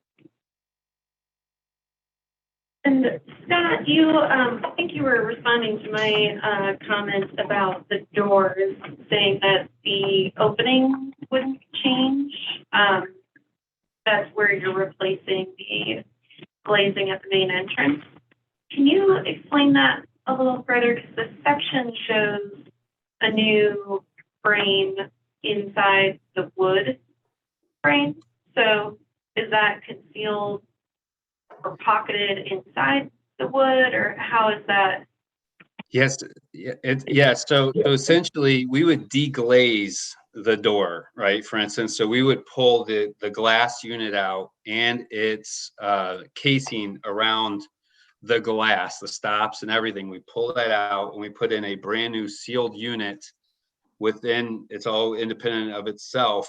We put that back in the existing pocket. There is channels that line the pocket of that door that it'll attach into, but the pocket size is the same thickness, same width, same height.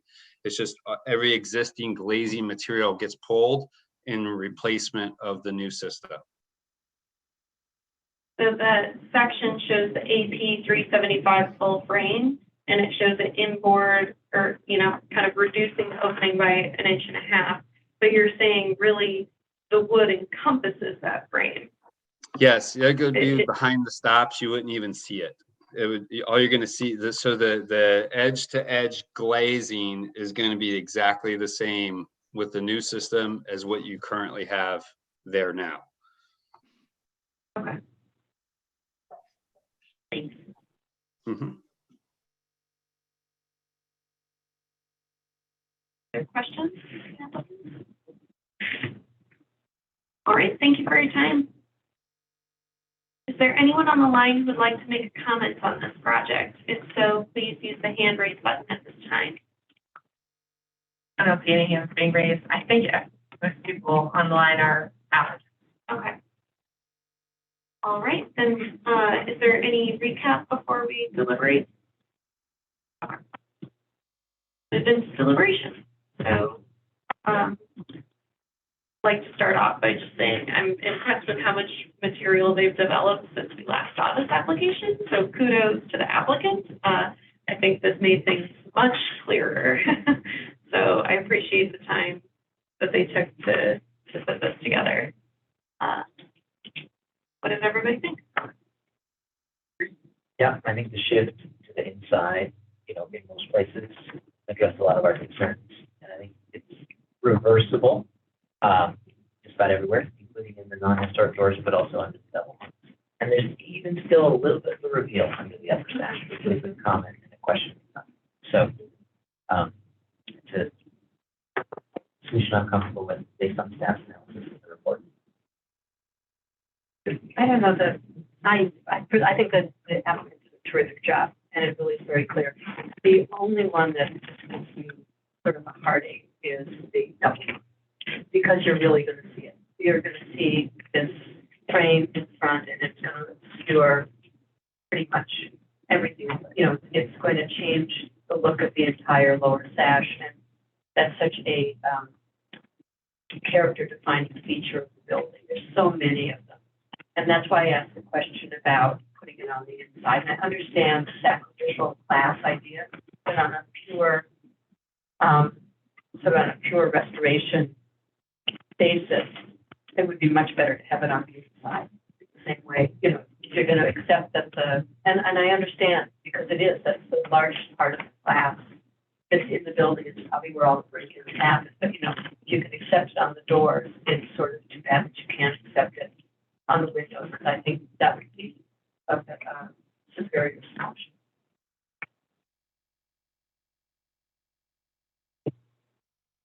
I mean, I don't disagree with you, Anne. It would be much more preferred from a preservation standpoint to be on the interior, but I tend to agree with Graham that I was happy to see that it would still have a recess from the upper sash, and it does cover the entire length of the lower sash.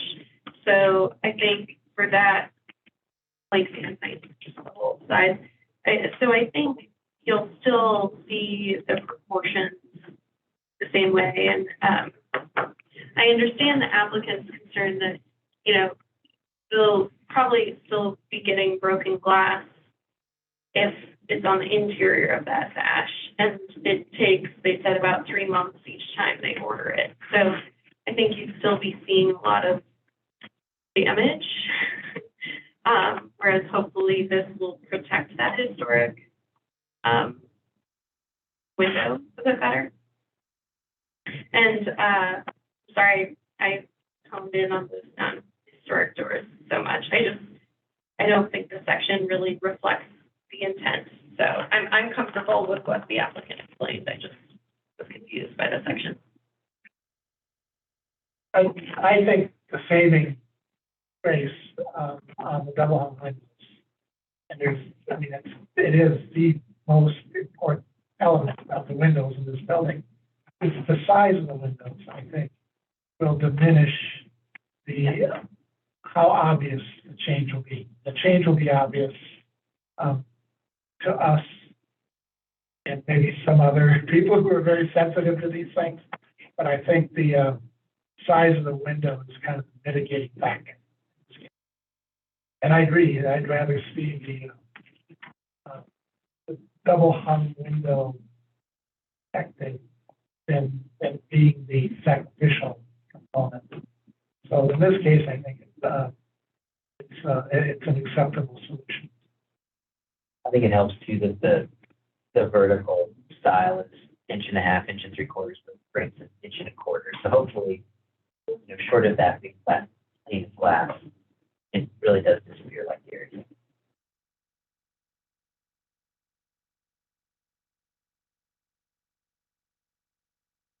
Sounds like we're coming to consensus. Like to make a motion. Madam Chair, I move to approve the application 2022-COA-374 for the fire glass install at 1460 Flat Street, the Denver Trampoline Power Plant Building. Design guidelines 2.4, present testimony, submitted documentation, with information provided from staff. Thanks, Julie. Okay. Grant. Thanks, Grant, for the second. I'd like to make a friendly amendment that the design guideline reference be 2.14 rather than 2.4. Sorry, thank you. Do you accept that, Julie? Yes. And Grant? Yes. Great. Thanks, Erica, for the friendly amendment. There's no further discussion on the motion. I'll call for the vote. All those in favor? Aye. Opposed?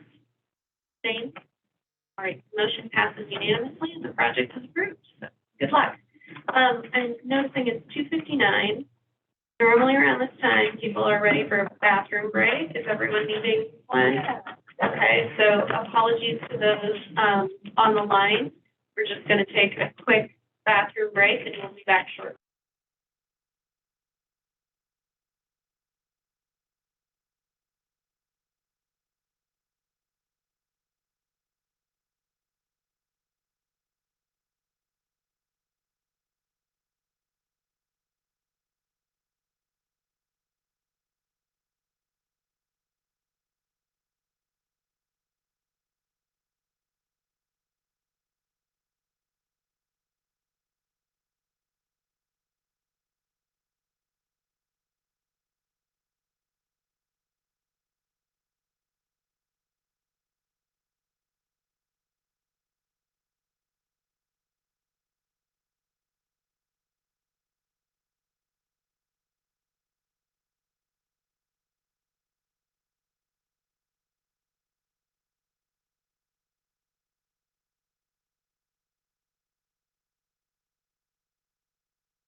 Yay. Hooray.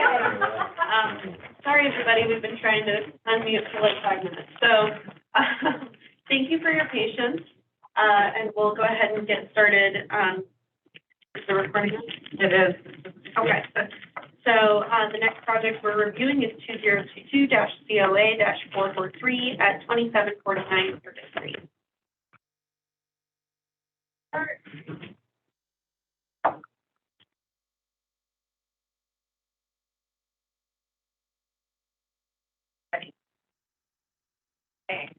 So this 2749 Curtis Street is located in the Curtis Park Historic District and is a contributing building to the district.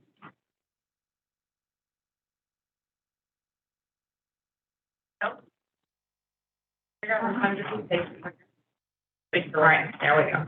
The applicant is requesting to demolish a non-historic garage and construct an ADU structure at the back of the lot. And also they're proposing to construct a rear deck and pergola at the back of the primary structure. The proposed ADU will be 22 feet wide by 35 feet, 9.5 inches. So that's the other way around.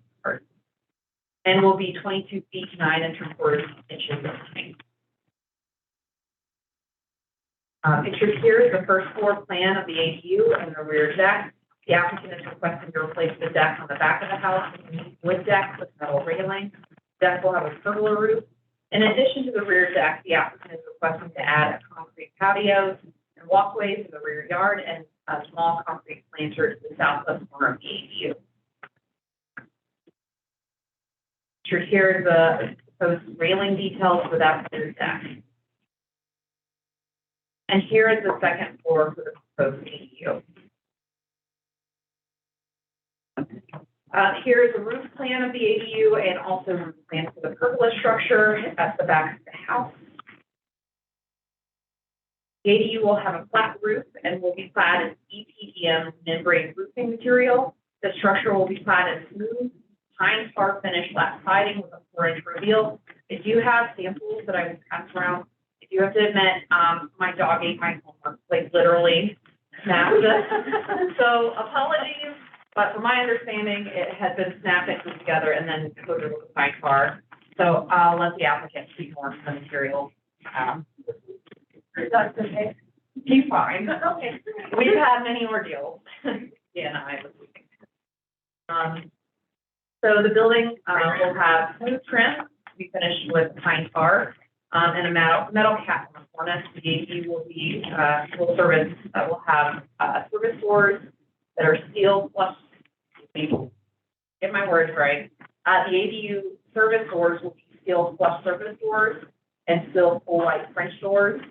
The existing garage door east garage door will be a glass panel door, and the garage door on the west alley elevation will be a 4-inch horizontal shiplap with a pine tar finish.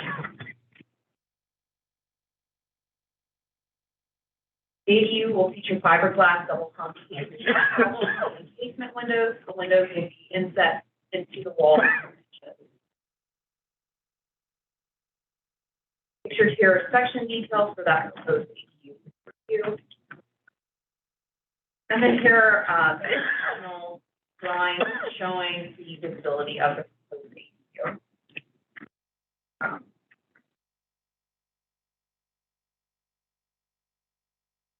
Staff is recommending approval of the application citing design guidelines 4.6, 4.8, 4.18, and 4.19. Curtis Park neighbors reviewed the proposed ADU on August 11, 2022. The RNO provided comments on the window and door proportions and cladding materials.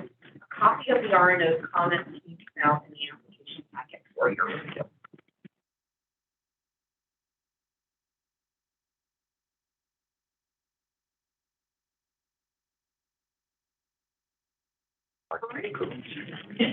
Thanks. Are there any questions for staff?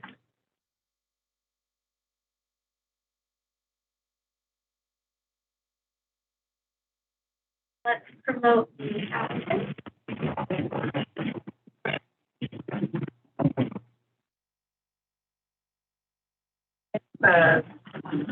David and John.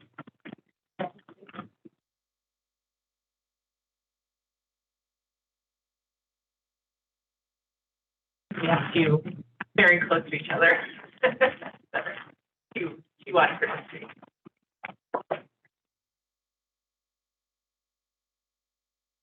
Right. When you're ready, you can go ahead and unmute yourself. Please start with your names and addresses for the record. Hi, everybody. My name is David Renson. I'm the architect for the project. I'm with Simple Homes located at 5151 Bannock Street in Denver, 80216.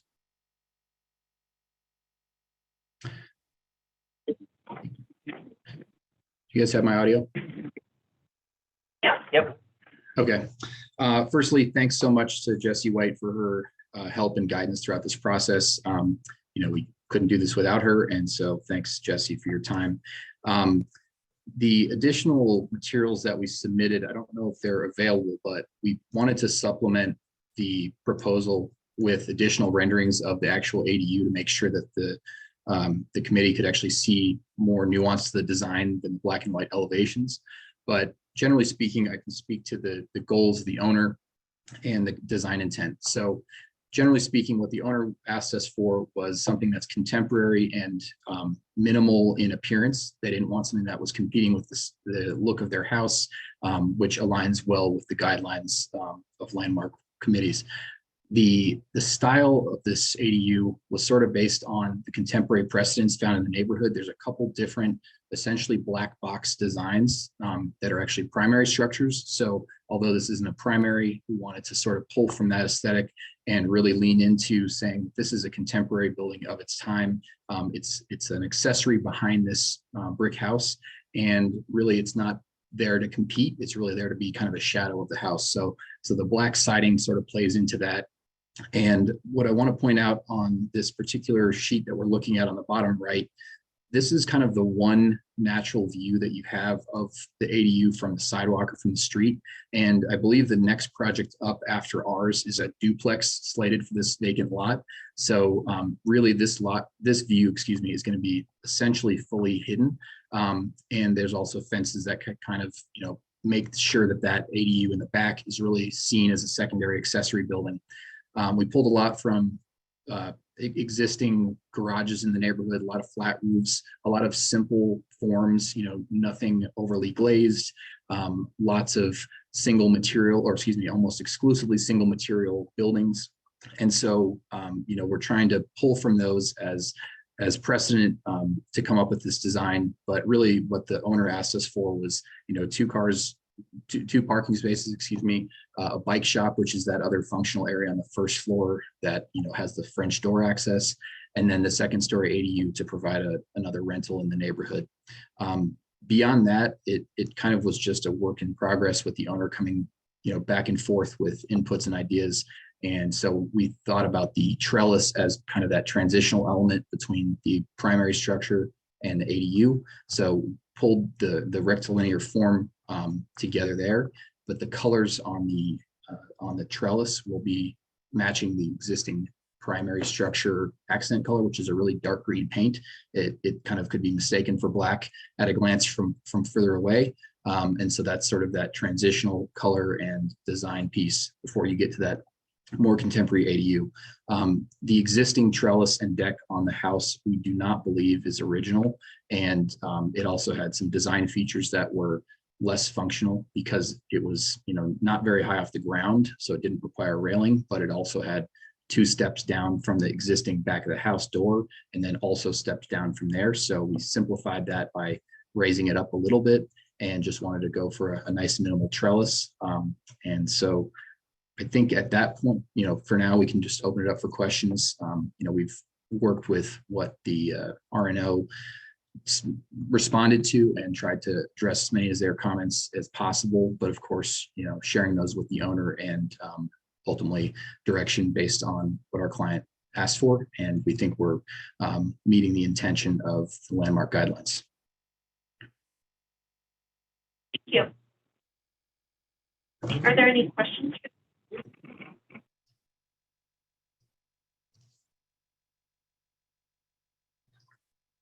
Thank you for your time. All right, is there anyone on the line who would like to make a public comment on this project? Please use the hand raise button at this time. Yeah, Keith is here. Let me get the right timer up for you. And you are welcome to unmute when you're ready. You are unmuted. Yeah, Keith Breyer, 2418 Champa Street, Curtis Park Design Review Committee. Yeah, we worked with the applicants on this. Definitely had concerns with the proportions of the windows. And then our big concern was the material on the front that could be visible from the street on all previous other ADUs that sit on a wider lot that do project into the public right of way that you can see. We have had them put brick on that because brick is our primary material for the district. So even with the trees and the trellis, if those were to go away, we would still like to see this as a brick structure because that is what we've had as precedent in the back on previous submittals that have been approved by the commission. And so that is basically where we were coming at with that. The black material, smooth siding is found in the district, but like I said, we do prefer that it be brick, but we'll leave that to the commission. The proportions on the window, especially those visible, do need to be 2 plus the height than the width. So if you had a 2 foot wide window, you would need to be greater than 48 inches because obviously you saw in the primary structure that they are tall, narrow windows, and that should be something that should be considered in this application. Thanks so much. Thank you. Are there any other public comments? I don't see any other hands raised, no. Any recap? Staff just felt that this is a secondary structure, the back of the lot, that, and it's a new structure, that there could be allowance made for the materials and for the window proportions. They do fit tall, narrow window proportions if they don't exactly replicate the 2 plus ratio that we're speaking to. Okay. Thank you. Commissioners, how do you feel this proposal meets the guidelines? I think it's subordinate, it's a simple form, seems well balanced. It's going to be a busy corner of Curtis Street here. Multiple construction projects happening, catty corner and next door, which is not relevant to the design review, but a lot of action. I think I agree with staff's report. Sure.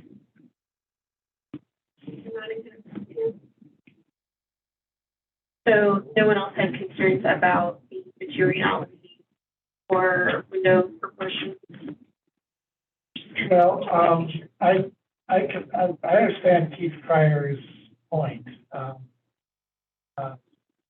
But to introduce brick on that portion of the building that would be visible from the street would require, I think, a different configuration of the plan.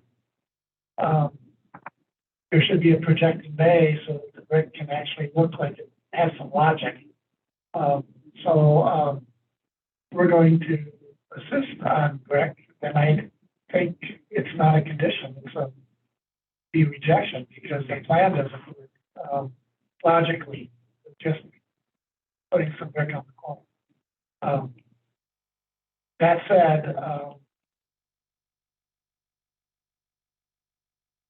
I think I'd agree with the staff's report that exterior materiality is acceptable in this case. So while I don't want to diminish the neighborhood's emphasis on using brick when they can on ACUs.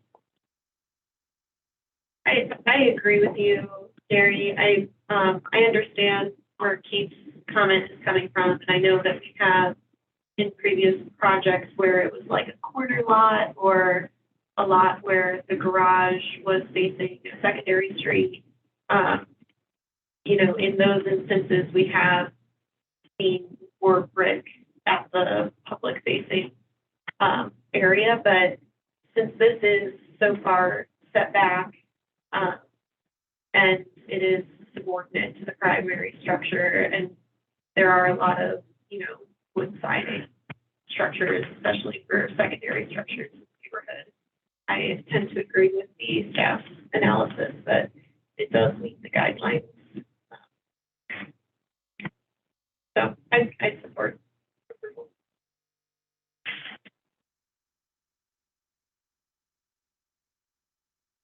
Sounds like everybody's in agreement. So who would like to make the motion? I can do it.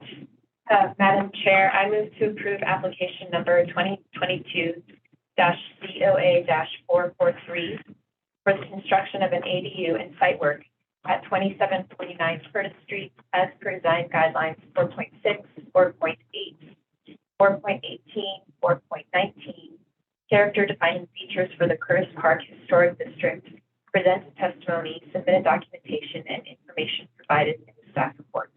Thanks, Erica. Second. Thanks, Larry.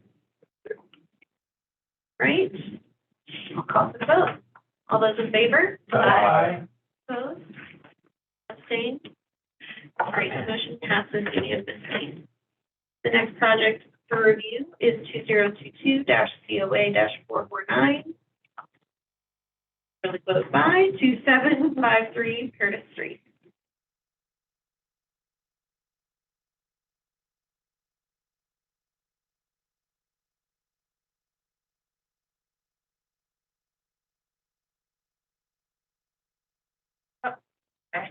Our next project is for the phase 2 design details of new and build construction projects at 2753 Curtis Street in the Curtis Park Historic District. This is currently a vacant lot, which you can see here in this aerial image provided by the applicant. So the applicant is proposing a duplex form based on Italianate structures within the Curtis Park Historic District.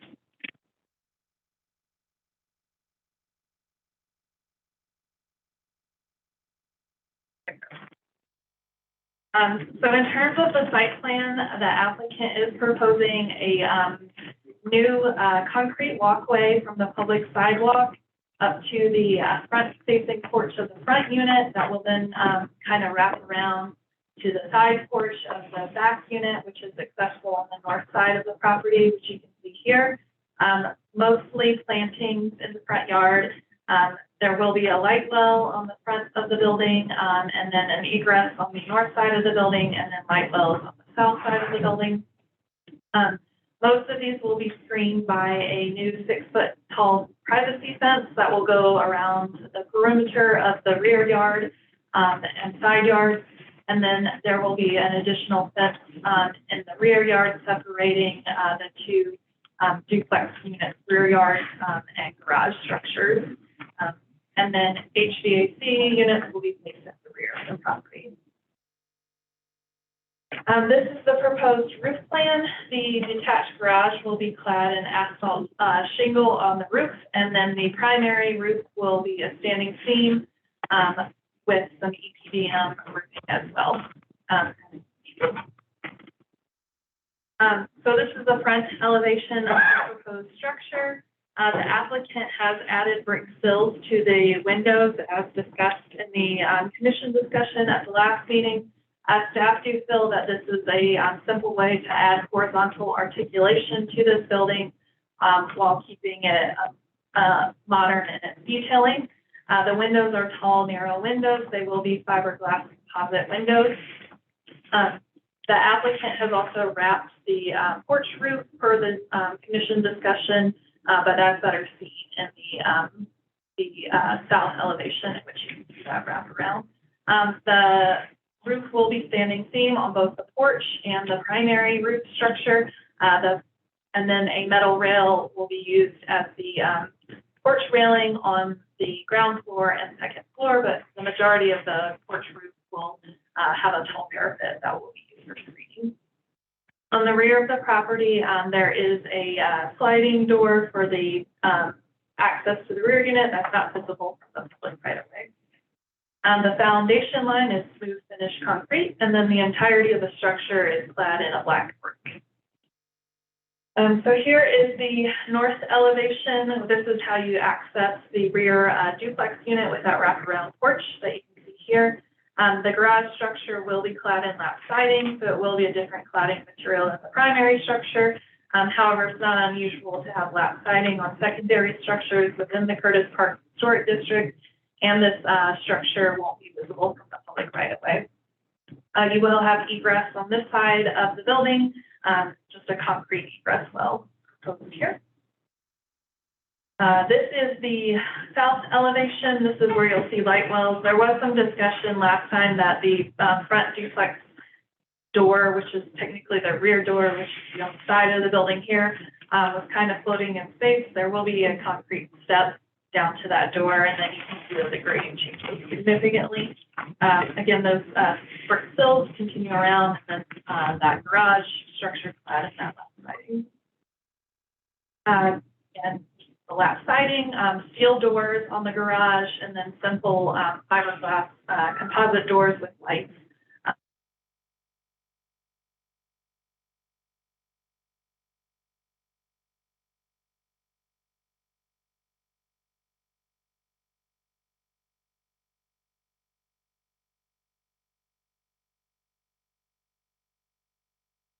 Sorry, jump ahead. So here is the project proposal. Again, the structure is going to be clad in a black brick with a concrete foundation. The porch posts are going to be wood. They will be painted a different contrasting color from the brick, but the standing seam metal roofing is also proposed to be black. And then the trim detail is all smooth, hardy trim that you can see will be painted in a contrasting color. In terms of how this is compatible with the district, go to the next slide. He's doing it so slow. You can see that most Italianate forms within the district are clad in brick. They are more decorative with their more elaborate building cornices and window headers. Staff do feel that although this structure is pretty simple in nature, it does represent its time and is compatible with the surrounding historic context. For these Italianate structures, the brick color does vary, but generally a red or beige brick. However, the commission has approved black brick for new construction within the Curtis Park Historic District. In terms of the detailing, here you can see the cornice and the upper porch soffit detailing. This is all going to be a fiberglass composite smooth finish trim, and then the black brick detailing that you see here. These are the windows. All the windows are inset into the wall plane. They're inset 5 7/8 of an inch, which is more than our typical 2 inches that we require. And then all the windows and doors are fiberglass composite. The front doors will have a transom above, and so will some of the porch doors as well. Again, sliding door on the rear. We don't normally allow sliding doors, but this is new construction, and also it's on the rear, will not be visible from the right away. And then square accent windows. The concrete egress and light wells that I mentioned previously, and then the light fixture proposed for this, which will be located by the primary entrances on the garage, is just a simple black wall sconce that is a downlight. The upper porch decking will be a composite material. This will not be visible from the public right of way, so it is appropriate use of composite decking material, even though that porch is on the front of the home. You just won't be able to see it from the right of way. And then here we have the railing detail, which again is a metal railing for the porch.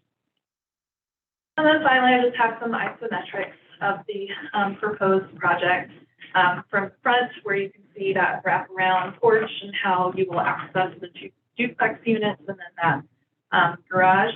Staff are recommending approval of this project with conditions that the garage lap siding be confirmed that it is 4-inch reveal, as that's not noted in the application materials. So generally speaking, we feel that the primary structure is appropriate and the cladding materials are all high quality materials found in the surrounding historic context. And we do find that it fits in with the surrounding context. We just want to ensure that that lap siding on the garage has a 4-inch reveal. Great. Any questions for staff? Yeah, I had a question about design guideline 5.23A when talking about light fixtures on a new building, installing lighting at the ground level of buildings only. And I noticed there were sconces at the upper balconies. Was that something that you were aware of? And yeah, I didn't know they were there. Okay. We do allow that. It's, right there at the door. It's usually speaking, we wouldn't allow lighting at the upper level if there wasn't access to a porch or some kind of structure like that. So it looks like at least one of them is, well, maybe I'm not seeing it. That one that's on the front Is that at a door that's on It the is, yeah, so turn? you can Okay. see, that this upper porch will be accessed for the Thank you. front duplex unit, and then it's a door that is in the same position as the primary entrance door, which is on the north elevation for that unit. Okay, there's another good isometric on 27. Thank you. So the whole light door here in this commercial section. Just like jump through all these lines. Yeah. So fine. There you go. Have the materials here, don't have notes on the materials for this particular one, so. Any other questions for staff? I have a question.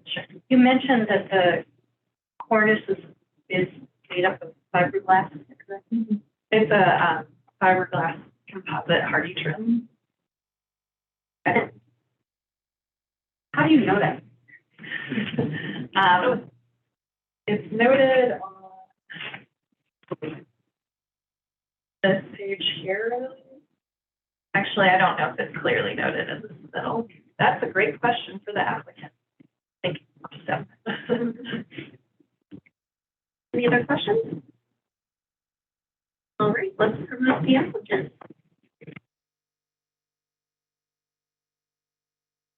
Presentation. Yeah, the computer presentation. I'm sorry for the people. Oh, the last. Yeah.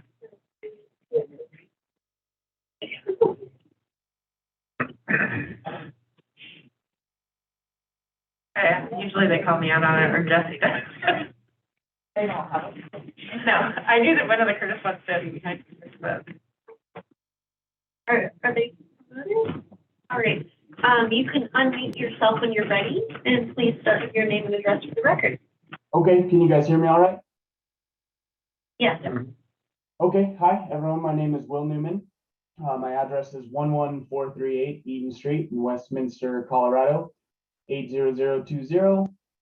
First of all, thanks to the Landmark Preservation Commission for their time and consideration with the project, and also to Brittany for that presentation. To jump right in, I'm pretty excited to present this project. We think the look is pretty cool. This color brick was actually used on a fourplex we recently completed at 30th and Champa.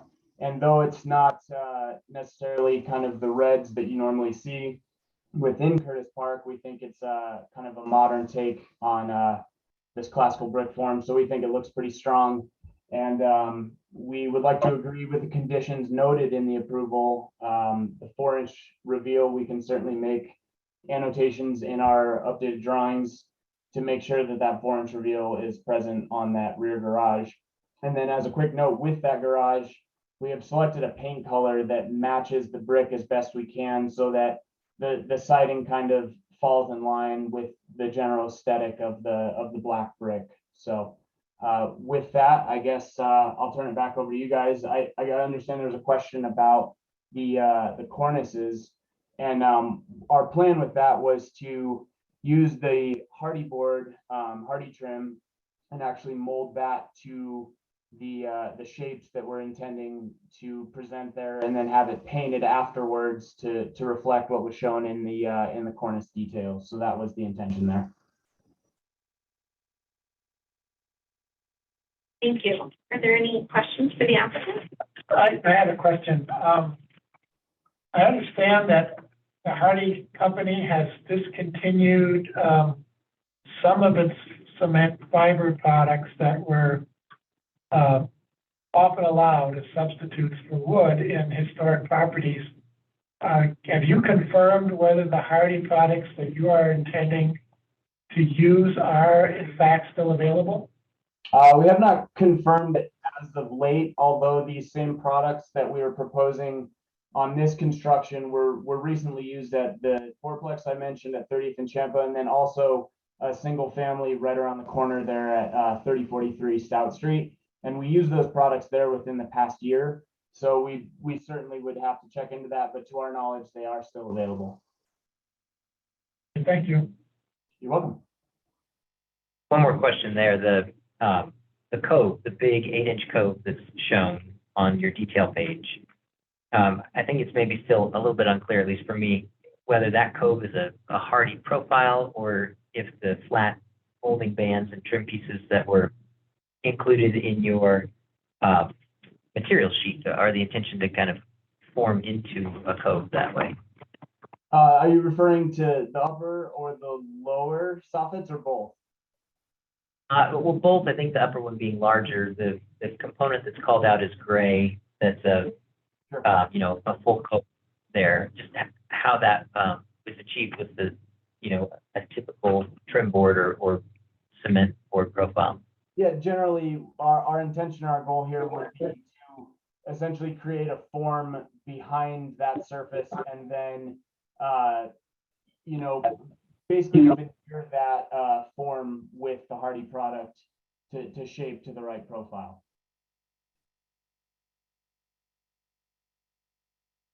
Okay, I think my question is whether hardy makes a cove, because I'm not sure that shaping cement board siding is possible in the way that you're describing, but I'm interested to learn more about it. Sure. To our knowledge, the hardy products can be treated similarly to like drywall, in a sense that they can be wet down and molded to fit a profile. That is our understanding. And if that can't be achieved, we can certainly find an alternate so that the final goal is achieved to present this same look that we're intending to promote. Understood. Thank you. Any other questions? We can do that. Right.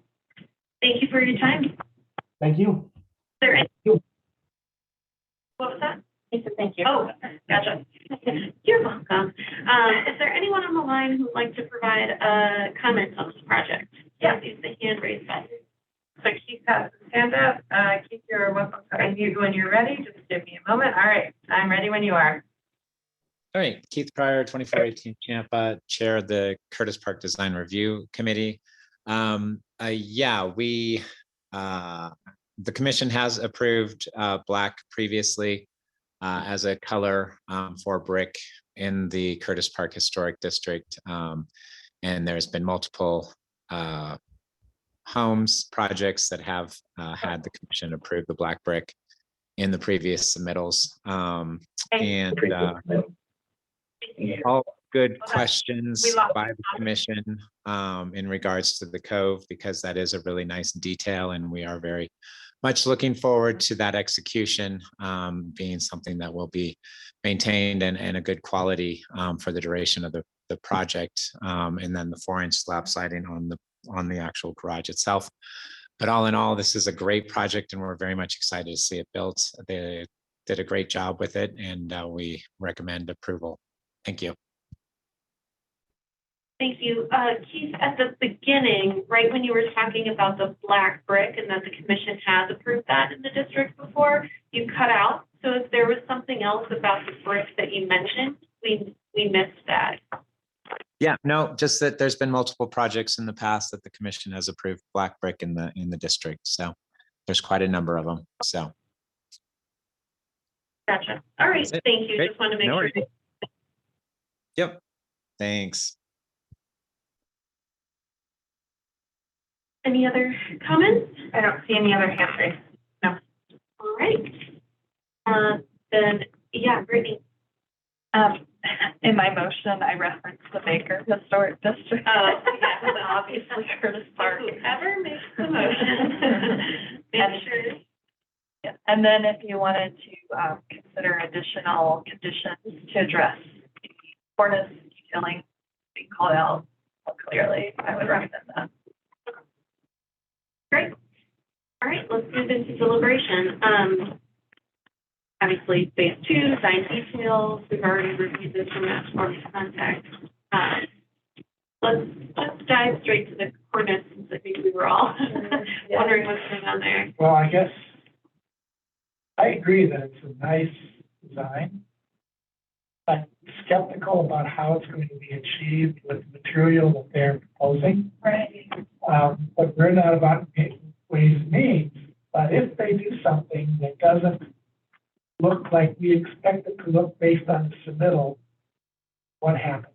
Yeah, so that was gonna be my comment is, I mean, he had even mentioned, you know, if they believe that their understanding is that they can wet the product and form it, but if not, they'll do something else to achieve that look. So Brittany, if they were to move forward and they determine that the Hardy product can't form to that, they'd have to resubmit an alternative, or?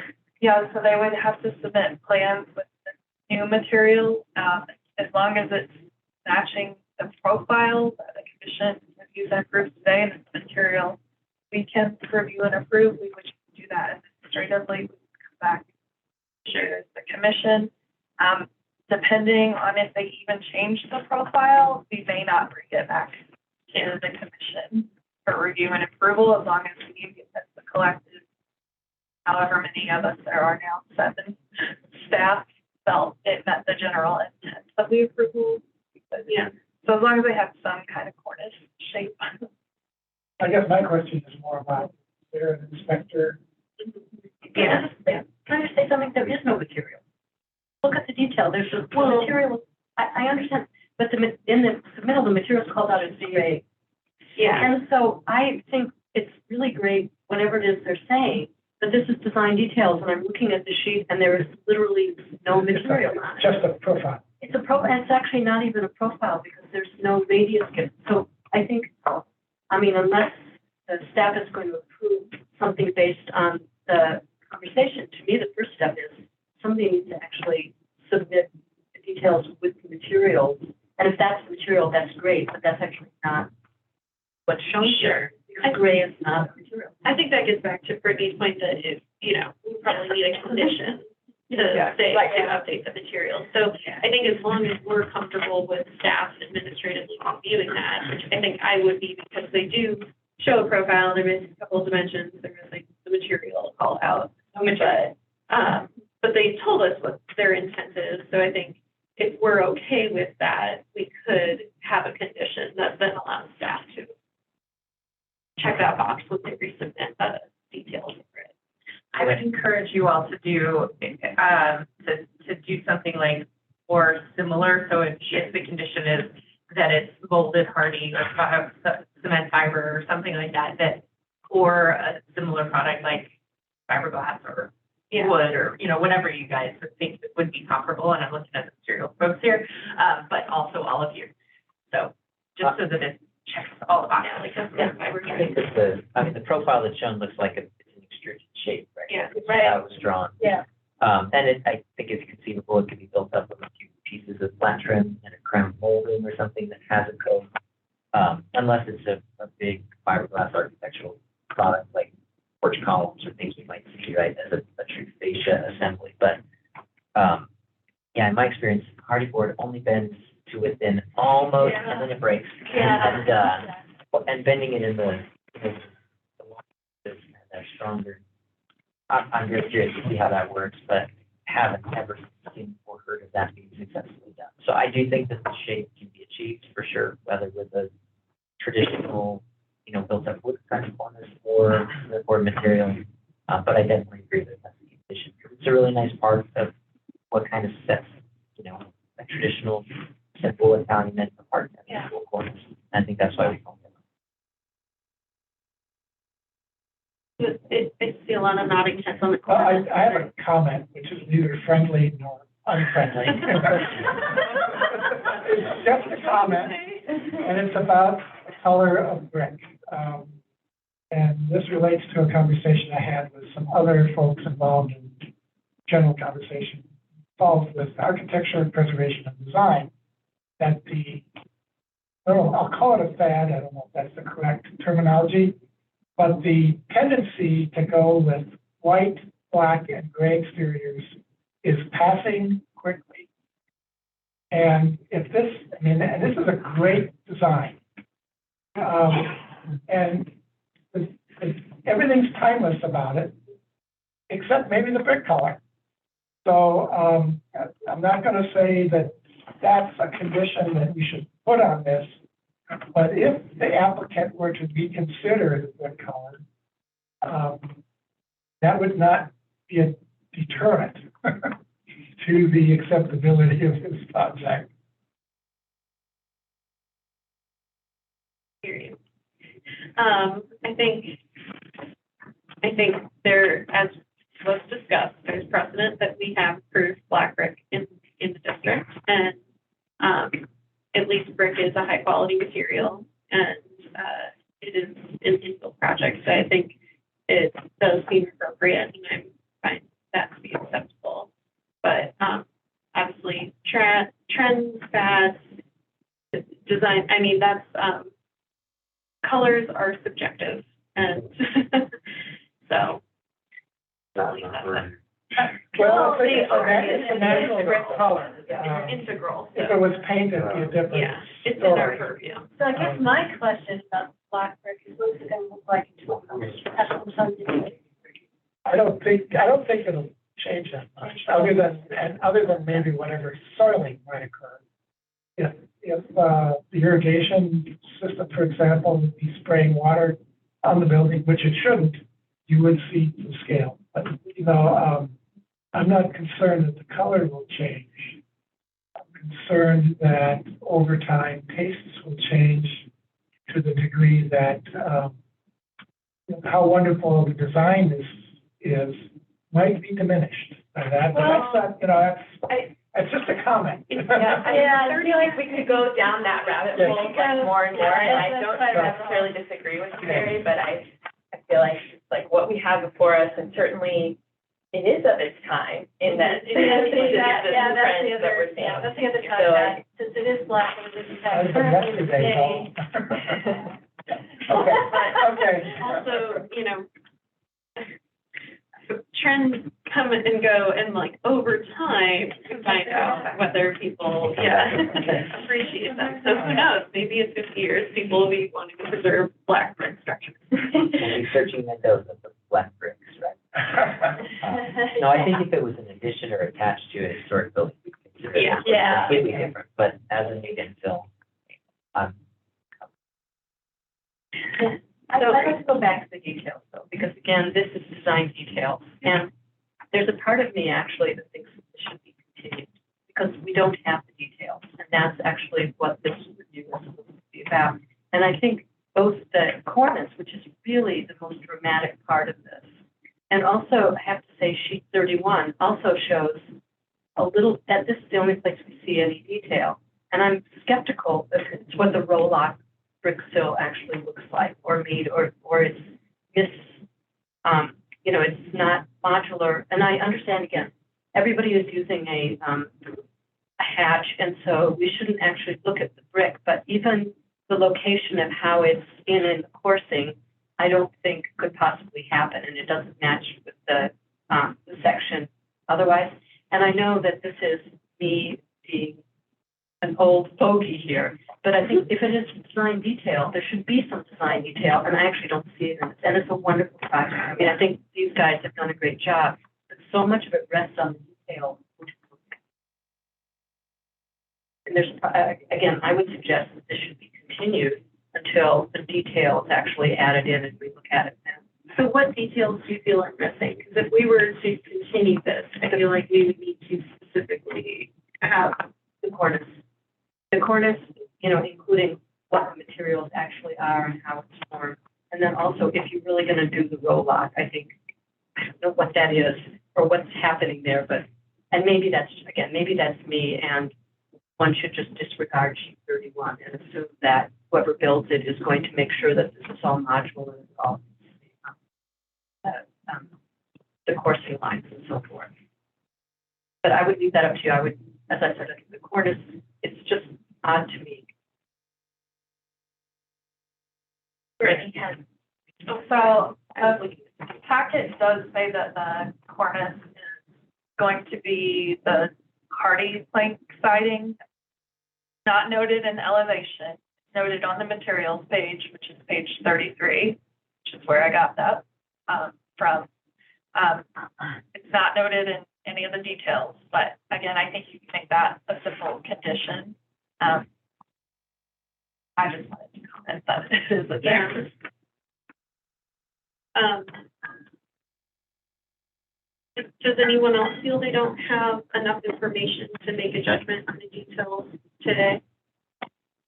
I think the materials are called out clearly, and I think we honed in on one or two. Personally, I feel like if Brittany and staff are comfortable, we like the effect, and I think we've started to understand how the means and methods may achieve that effect, but, making sure that it comes to be, whether through staff review or inspection in the field. Yeah, I'm comfortable with that too, Graham, because I don't disagree with you, Ann. Like, this is not a window detail that's ready to go to permit. But I also think that we're not reviewing this to make sure it's compliant with IECC and that the weatherproofing is consistent. We're reviewing it more for, how far are the windows inset, what's at the sill, what's at the head, and I feel like we have that, so I'm not sure that there's anything they're gonna add that would change my opinion. But I agree that we should make a condition on that ordinance to clarify that.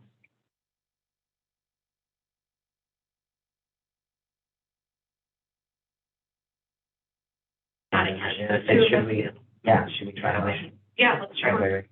I move to conditionally approve application number 2022-COA-449 for the Phase 2 design details of 2753 Curtis Street as per design guidelines 4.2 through 4.6, 4.8, 4.14, 15, 18, 19, 5.9, 5.21, 5.23, character defining features for the Curtis Park Historic District, presented testimony, submitted documentation, and information provided in the staff report with the following conditions.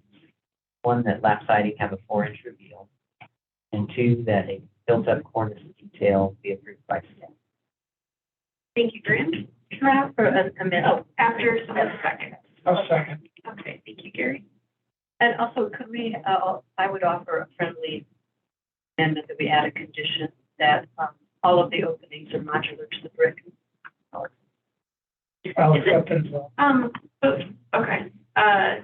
Haven't we had this discussion previously that that's like in our COAs where we can't require that level of detail? We don't require that level of detail in a drawing. So it's not really something we can check for, is the problem. Yeah, I just remember we had this discussion before. Yeah. There was an issue with us requesting that. Yeah, I mean, when you've requested it in the past, we've just had someone put a note. That's all we can do. Okay. Because it's so challenging to show that level of detail in drawing because it's more than the building permit requires. Right, I wasn't asking for a drawing. Is it more than the building permit drawings required? Yes, the details you have in this packet are already more details than building permit requires. Yeah. We will make sure they are in the building permit set, but only because it's a landmark property. So, okay, so we have the friendly amendment, which was accepted by both the motioner and the seconder. Or is that okay to move forward with that? Or, like, we don't have to retract that? We'll just have them write a note on the drawing. Okay, good enough. Okay. I think as a general course of masonry construction, that masons are going to do their best to make that happen. Exactly. Yeah, exactly. That works. All right, then I will call for the vote. All those in favor? Aye. Opposed? Abstained? All right, motion passes unanimously. So Julie's got to head out, so we're down one commissioner, but we're going to keep pushing forward. Next project is 2022-COA-450 at 1016 28th Street. Sorry, Brittany. It is slow, but I'm also slow. Maybe.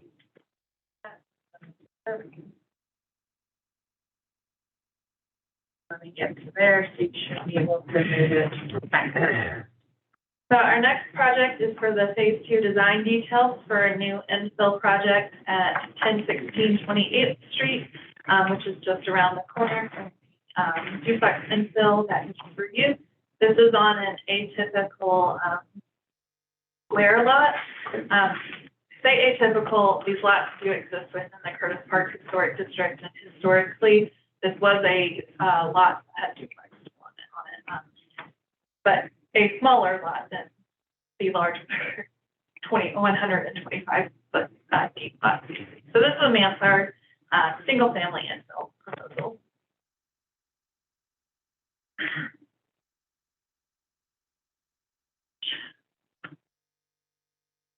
So in terms of the site plan, this is built almost to the sidewalk edge.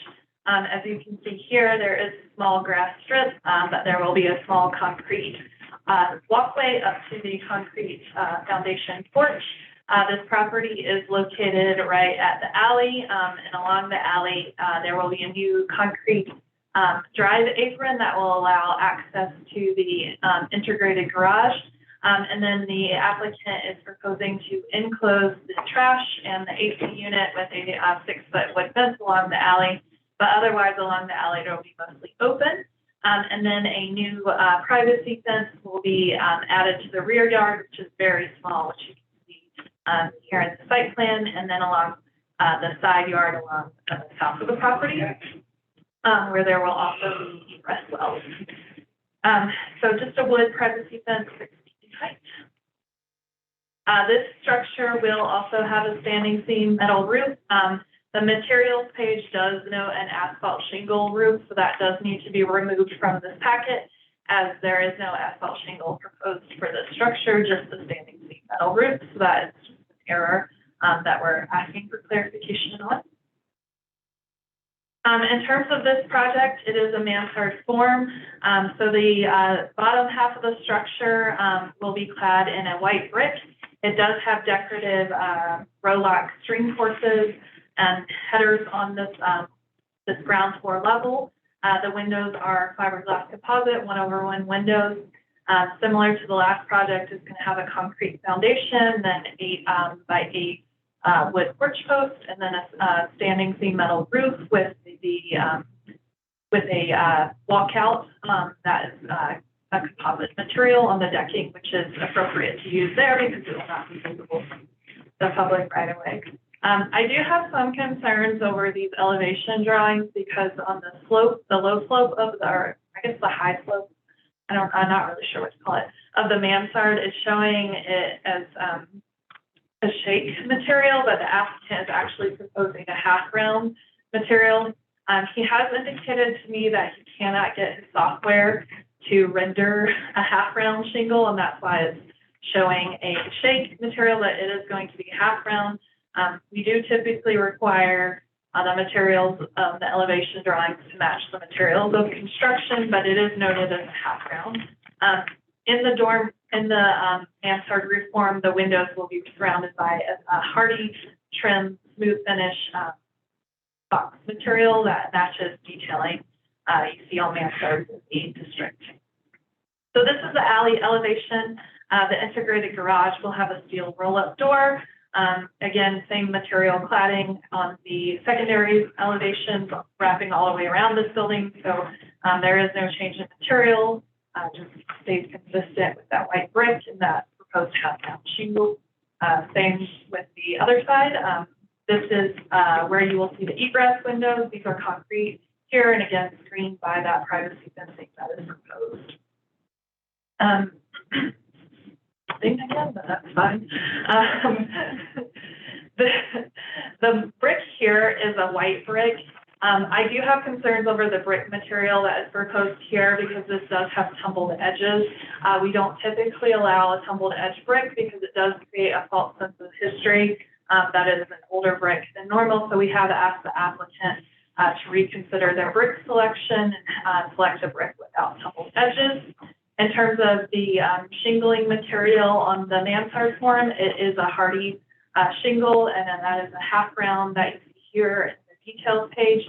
This material is also shown in the renderings, but again, it's more shown as a cedar shake the elevation drawings, which I do have some concerns over, but the applicant has explained to me that he has some issues with his software rendering that half-round profile. This is just some additional details, calling out the materials. So again, concrete foundation for the porch, that composite decking on the second floor. And this is where you can see that half-round shingle is actually rendered and all the rendering elevations. And then that fiber cement trim detail around the windows and doors and dark roof. Just some additional renderings showing this property from the side and then along the alley. And in terms of compatibility, here are other mansard forms within the district. It's typical within Curtis Park to have a shingle or slate material in the mansard roof form, so it's really drawing inspiration from that, and then having a standing seam metal on the high slope. So you can see that that is where the applicant is drawing their inspiration for that half-round shingle detail. This is just additional material details and how they will complete the profiles of the project in the mansard roof form. This applicant has constructed mansards within this district, so they are able to achieve that slightly sloped profile that you can see here in this image. This is just a wall section. So on the porch ceiling, it will be wood coming through. Again, just the white cladding of the brick. I have this for the other project, but as it was skipping a lot, I couldn't show you that. This is the window detailing in the mansard form and the brick. All the windows are inset into the facade. In the brick ground floor level, they're inset 5 7/8 of an inch, and then up in the mansard roof form, they're inset up to a foot into the facade because of the surround detail that we have around this project. Similar light fixtures proposed, again, fiberglass windows, concrete egress wells here, and then that same steel railing detail for the porch that you saw on the last project. So for this project, we are recommending conditional approval, and the conditions on this one be that the brick not have tumbled edges, and then that the clarity be provided in the material of the mansard roof form. However, if the applicant stands under that half-round elevation, we do have to be somewhat understanding of that limitation. I will say that this project is going to need an administrative adjustment or a variance for the placement on the site. And the applicant has somewhat alluded to that in the packet and the site plan. I still don't think that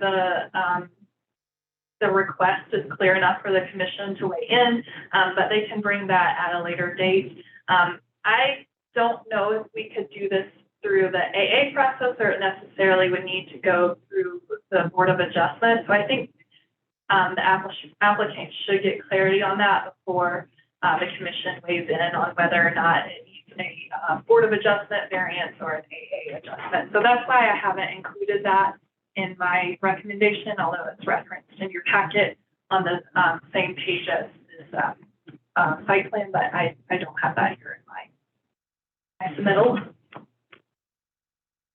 Brittany, I have a question.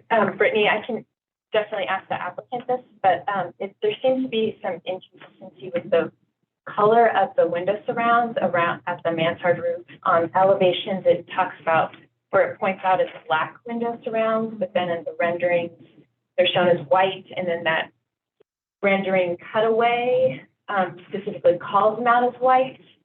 So is it your understanding they're intending it to be white? That is my understanding, but also you can paint fiber cement whatever color you want, so that we don't, that's not an integral color, so we don't technically have purview over that one. Okay, so it's kind of either way. Yeah, you are. Got it. Thank you. Any other questions for staff?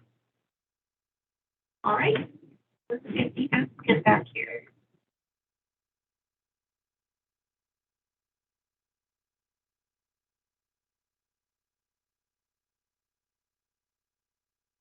for the record, it's the same applicant as the previous application, so you don't have to say your name again. Okay. You? Yeah. Kind of good. All right, can you guys hear me? Yes. Okay, cool. Round two. Again, this is Will. Again, thank you for your time, for your consideration, and Brittany for her presentation. Just kind of jump into a few of those things. As Brittany mentioned, we did have an error on the plans regarding that composite shingle call out. There are no composite shingles on this project. As Brittany mentioned, there will be a standing seam metal roof on the porch roof, as well as the upper roof. So there's some clarification there. And good catch on the window surrounds. Those are intended to be white. So obviously those call outs need to be revised. We do intend them to be white. And then as for the conditions that were noted in the report, we agree entirely. We are looking into a different non-tumbled white brick, and we will certainly get that covered and make sure it is smooth white brick. And then in terms of the rendering, I don't know if the quality is quite there on your screen, but I was able to create the half round shingle look on the colored elevations, the ones that are actually in color.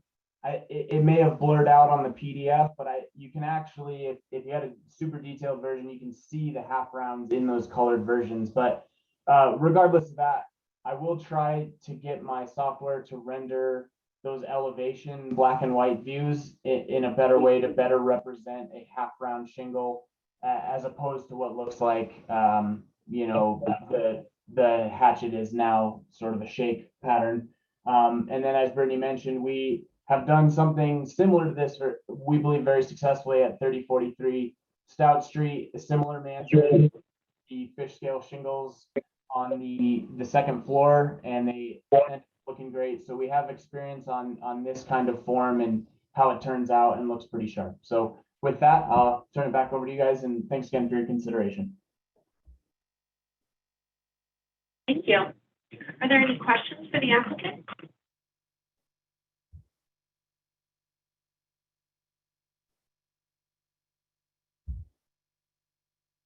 Great. Thanks for your time. Thank you. Are there any public comments on this project? Why, yes. Yeah, great.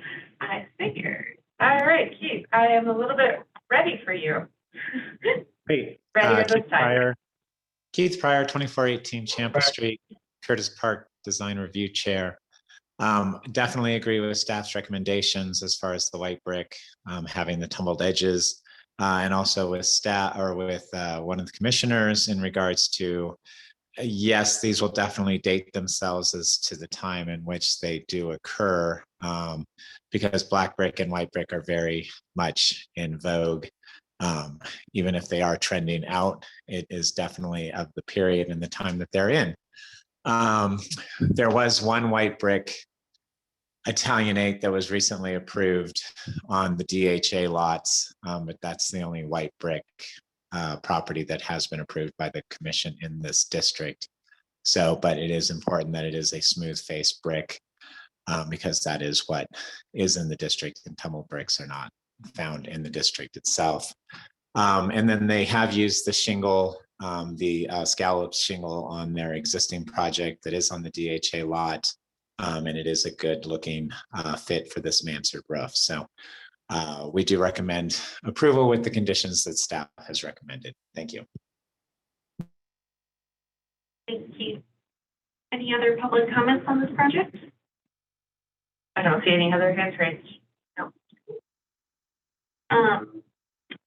All right, let's move into deliberation. I would like to just mention, we were sent a public comment via email for the last property in this one. And so I did just want to acknowledge that for this property, their main concern was that they felt having a structure that was half brick and half round shingles was inconsistent with the district's patterns, what was seen historically. However, I think the applicant and staff have both shown that in the mansard roof form, that is fairly common for those materials to shift on the mansard. So just for the record, we did receive a comment about that and thought it'd be worth acknowledging it. They had also commented that since there's going to be so much work on this block, that the owner should be required to repave the alley. But that is not under our purview. So just thought I'd mention it, get some other comments, and if anybody else wanted to weigh in.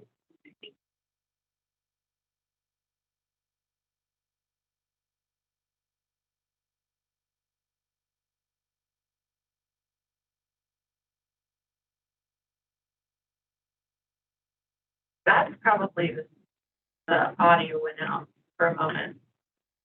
Right when you paused, same internet signal. So can they hear us? It looks like it is still picking up. See the little phone icon? Okay. So we can, Yeah, I think when you paused, it just kicked out the comment. just making sure that not all offline. All right. Commissioners, thoughts on this project and how it meets guidelines? There's just one question for the other commissioner. This also has a large cornice detail. It doesn't have any curves in it. Is everybody comfortable with not, having any discussion about that? It doesn't seem like it would be difficult to achieve to me, but yeah. They do show a wood hatch in their details. It's not called out as wood, but the hatch is wood, so it might be worth adding a condition to clarify if we'd like to for consistency's sake. Yeah, I think it's a fair clarification, but I agree, Larry. It seems constructible. Out of many pieces, I said it once and just for a second.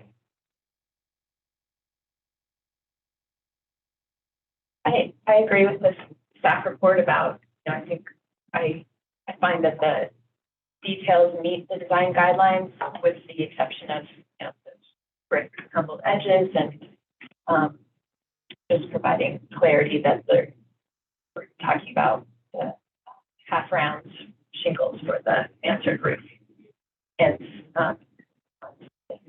cornice material too. But I think that was it. But anyways, I think this meets the design guidelines. Great project. Nodding heads.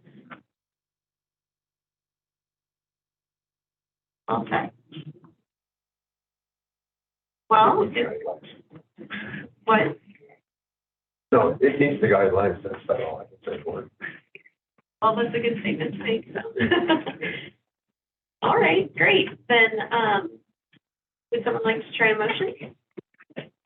I can make. Oh, sorry, Brittany, did you have that? Oh, I was just gonna comment, I didn't include the asphalt shingle in my motion that is included in this packet on the materials page, on page 32. And then I just wanted to double check what I approved for 3043 South. And those elevation drawings are showing the same kind of like cedar detail in the elevation, but the half round. So I'll leave that up for the commission's discretion. I mean, I don't know that it needs to even be a condition because as you mentioned, Brittany, like there are just software limitations. It is noted. And the applicant said that they do what they could to update the elevation to show it. I mean, it's up to whoever tries the motion. I think as long as it's called out as a half round. Sounds like though that the condition that you have written, Brittany, as far as providing clarity on the materials, addresses both your asphalt shingle and the half round. So I think it works. That's true. Great.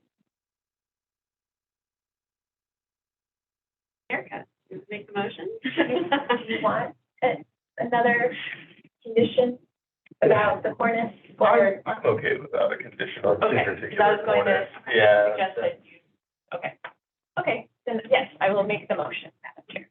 I move to conditionally approve application number 2022 COA-450 for the Phase 2 design details at 1016 28th Avenue, as per design guidelines 4.2 through 4.6, 4.8, 4.14, 4.15, 4.18, 5.9, 5.21, 5.23, character defining features for the Curtis Park Historic District, presented testimony, submitted documentation, and information provided in the staff report with the following conditions.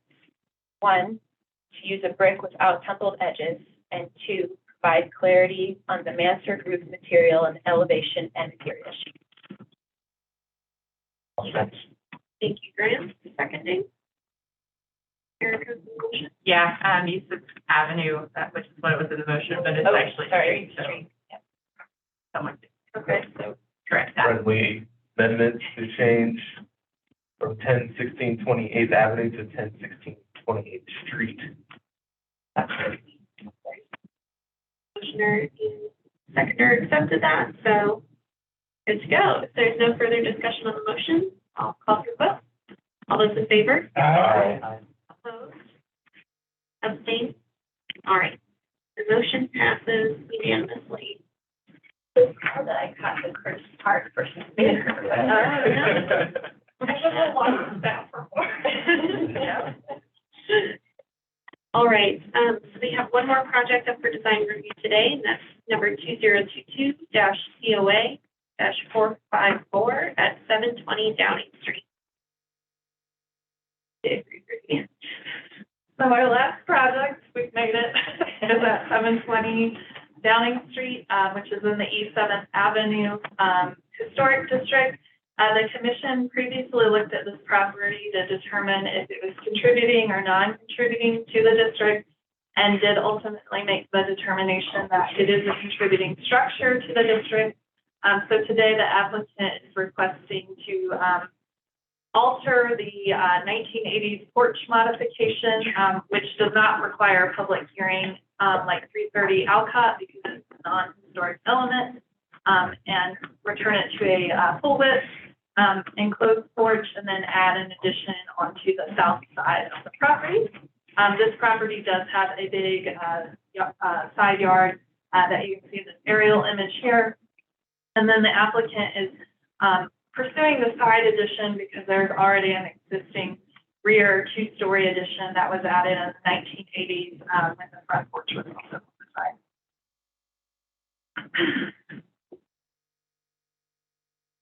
Trying to get you to talk.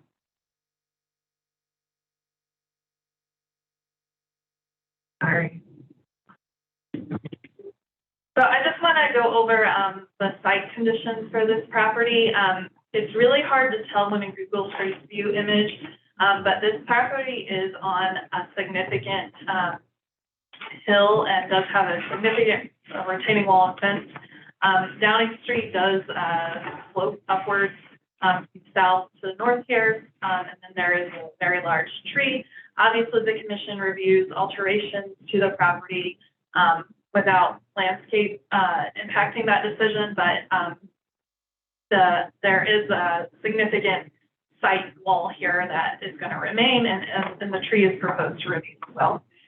In terms of the placement of the addition, it's going to go on the side elevation that you see here in this image. It is a one-story addition. It will be behind this thin wall chimney that you can see, and then that existing window on the ground floor that you see on the facade will be opened up to allow access to that addition. And I did state in my staff report that that was the only demolition to occur, but they are removing a small portion of that wall as well. So apologies on that.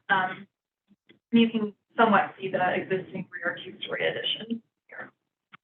So this is just the existing site plan. I did want to bring this forward because the applicant currently with their porch configuration is on the side. The front door is on the south side. It doesn't face onto the street. And they do have a mudroom space that they would like to retain as part of their porch modification. So that's why they're proposing an enclosed porch as opposed to a fully open porch, as they want to retain that square footage of that mudroom space. So here is the proposed site plan. The addition will have a flat roof with a minimal slope to it.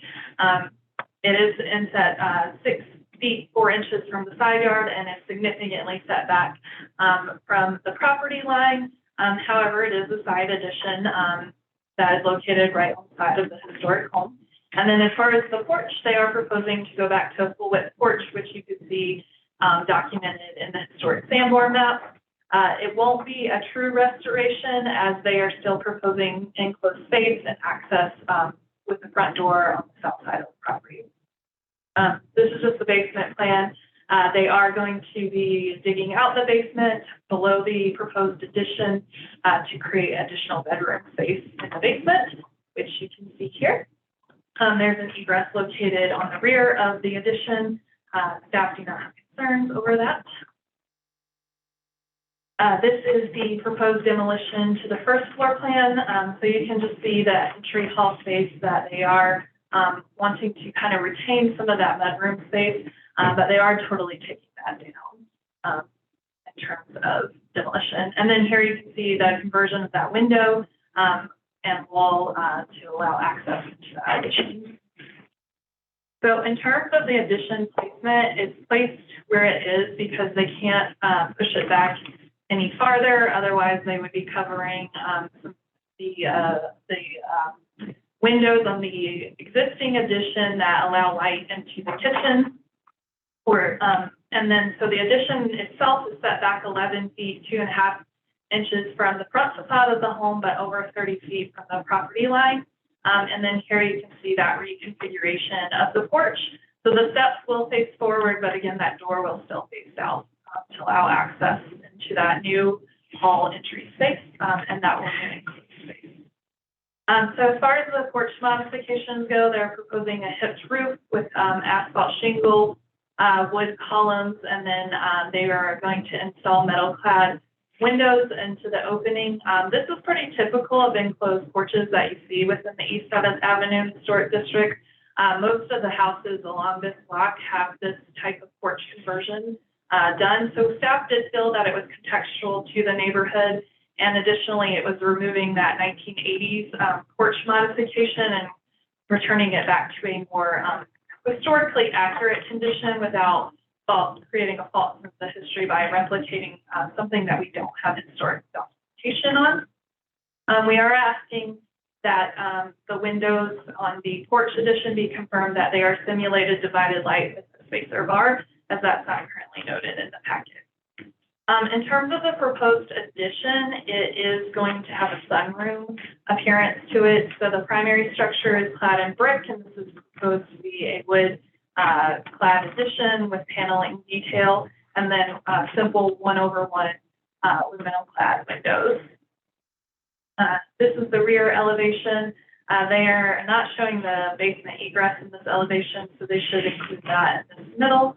You can see that the addition aligns well with the architectural detailing of the existing structure. And then here is the side elevation. They are going to have smaller accent windows on the side elevation, but these will not be visible from the public right of way. So this is just the the north elevation. There is one simple modification on this elevation to include a new window towards the front of the home. Staff do not have major concerns over this modification because the north property line is pretty close to the other property, so it won't be significantly visible.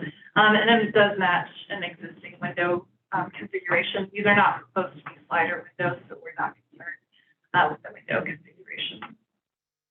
So in terms of what this addition will look like, here are just some isometric views of that proposed addition. So I will say that side additions are very atypical, and we don't normally see those. However, our design guidelines do say consider a one-story side addition when a rear addition is not possible. So again, this applicant already has an existing rear two-story addition that is taking up a lot of the rear lot coverage.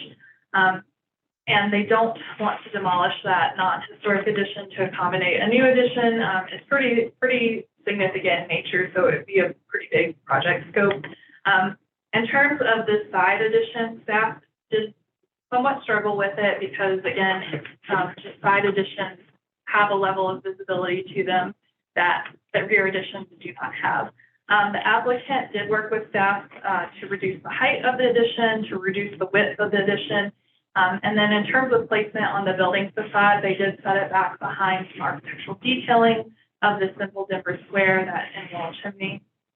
And then if they push it back further, which we did discuss with the applicant, it would start to impact windows that are already existing in the kitchen. So we are recommending approval of the side addition as proposed because we do feel that is differentiated from the Denver square, and they have worked significantly to redesign the addition to make it as minimal as possible. And then additionally, because of the site conditions of the tall retaining wall and fencing, staff did feel that it will have minimal visual impact on the surrounding historic context.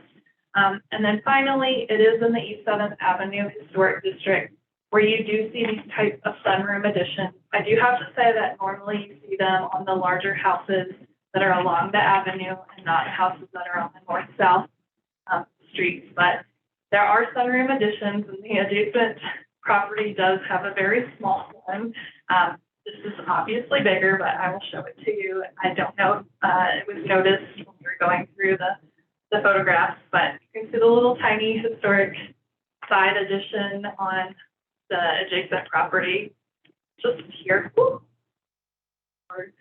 So again, you know, we did struggle with this one, but we ultimately did feel that that met our design guidelines. Brittany, any questions for staff? Sorry, just these. All right, we get the applicant. Good.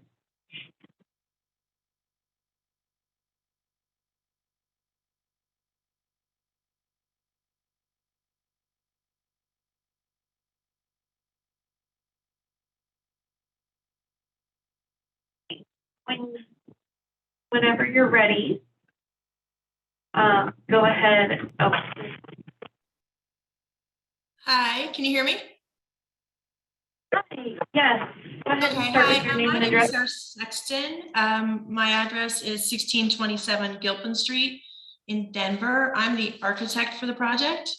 I had a whole little speech prepared, but Brittany did a great job kind of summarizing a lot of our process for this project and a lot of our design goals, which were, you know, making the front porch really tie in better with the house, keeping a side entry door, preserving our little mudroom space, and then, you know, finding a way to create another bedroom and a family room / office space for the family, while still respecting the massing of the existing house. So one thing, we will definitely be doing simulated divided lights on those windows for sure. We don't have any issue with that at all, Brittany. One thing I should note is we will need a small variance for expanding the front porch a little bit, but given the kind of odd shape of the existing 1980s kind of front mudroom, we really just wanted to kind of square that up and just make these massings as simple as possible. So we have no problem pursuing that. I think it's, I don't have it in front of me. It's about 40 square feet max that we'll be asking for that variance for. The other thing to note is that the new addition will be wood siding, so it will contrast from the existing home. And we did try to minimize the openings and the new holes that we did have to put in the existing house to create this addition. I think other than that, Brittany was able to cover most of the other items I had on my notes. And I don't know if the homeowners have anything else to add. I have nothing else to add. Just thank you, Brittany, for presenting and putting the work into this.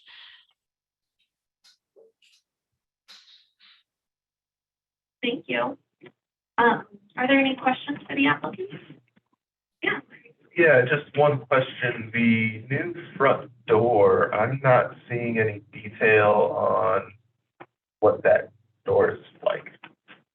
Oh, well, I assume it will have quite a bit of glass in it.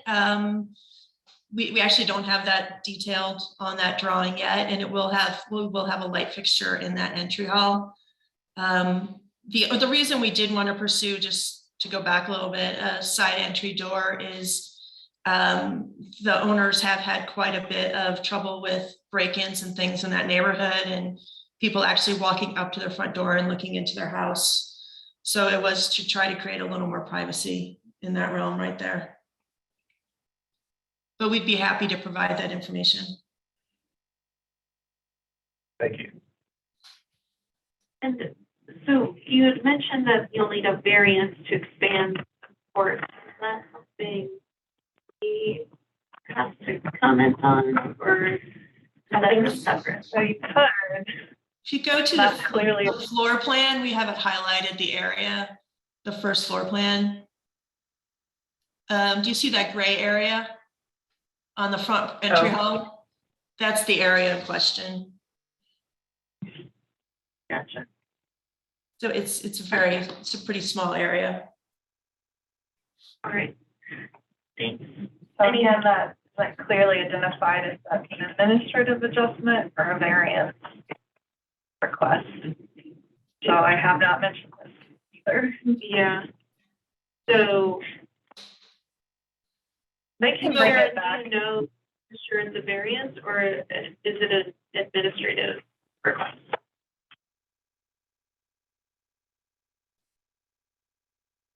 Well, I'd love, Sorry. I don't know for sure. I'd love to be able to work with Brittany on an administrative request on that.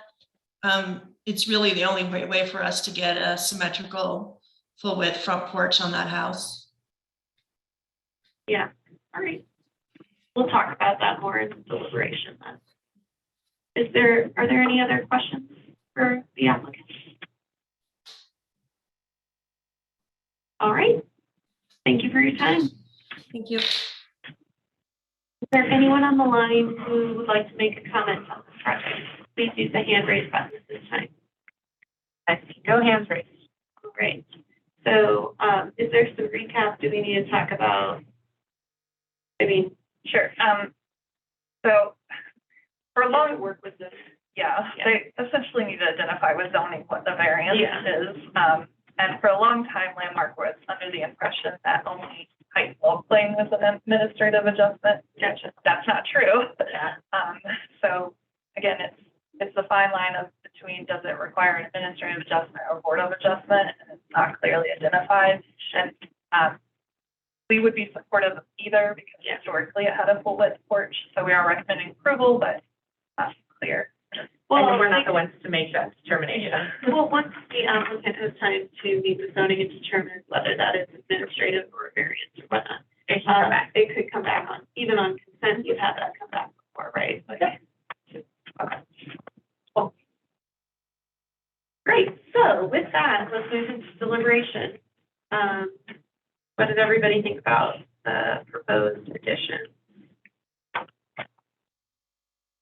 Gary? I have to say something. I agree with staff's recommendations for approval.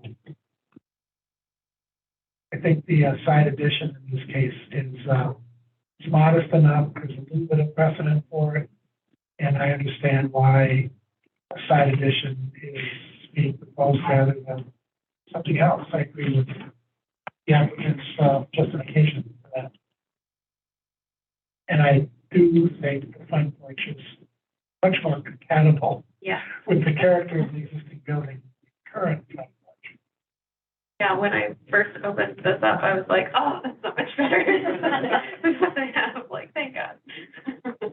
I just have one comment for the applicant. From a landscape architect's perspective, you are quite possibly going to lose that tree. Just a heads up, because of the encroachment of the excavation for the basement. If you lose more than a quarter of the root mass, the tree will die, most likely. So just a warning there that give it a nice farewell if it does die. Yeah, I guess since I brought up something about the front door, I was probably going to see a condition that more information is provided about the front door. I'm sure that they will put a nice, like door in there. Claire? I agree, and she also mentioned a light fixture, so I think that would be. Yeah, she said inside. Yeah. Oh, it was I think that Like inside the interior part? Okay. Enclosed Oh. porch. I thought it was That was my impression of it. Okay, never mind.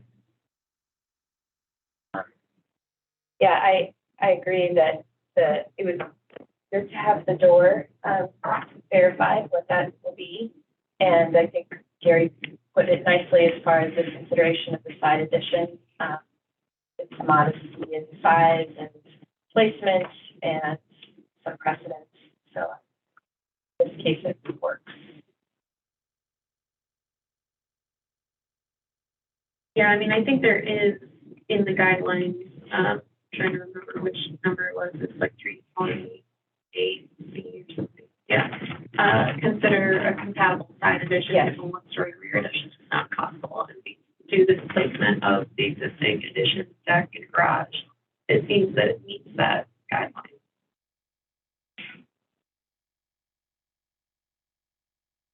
Great, well, sounds like we're all on the same page. So who wants to make the motion? And sure to add the door in there.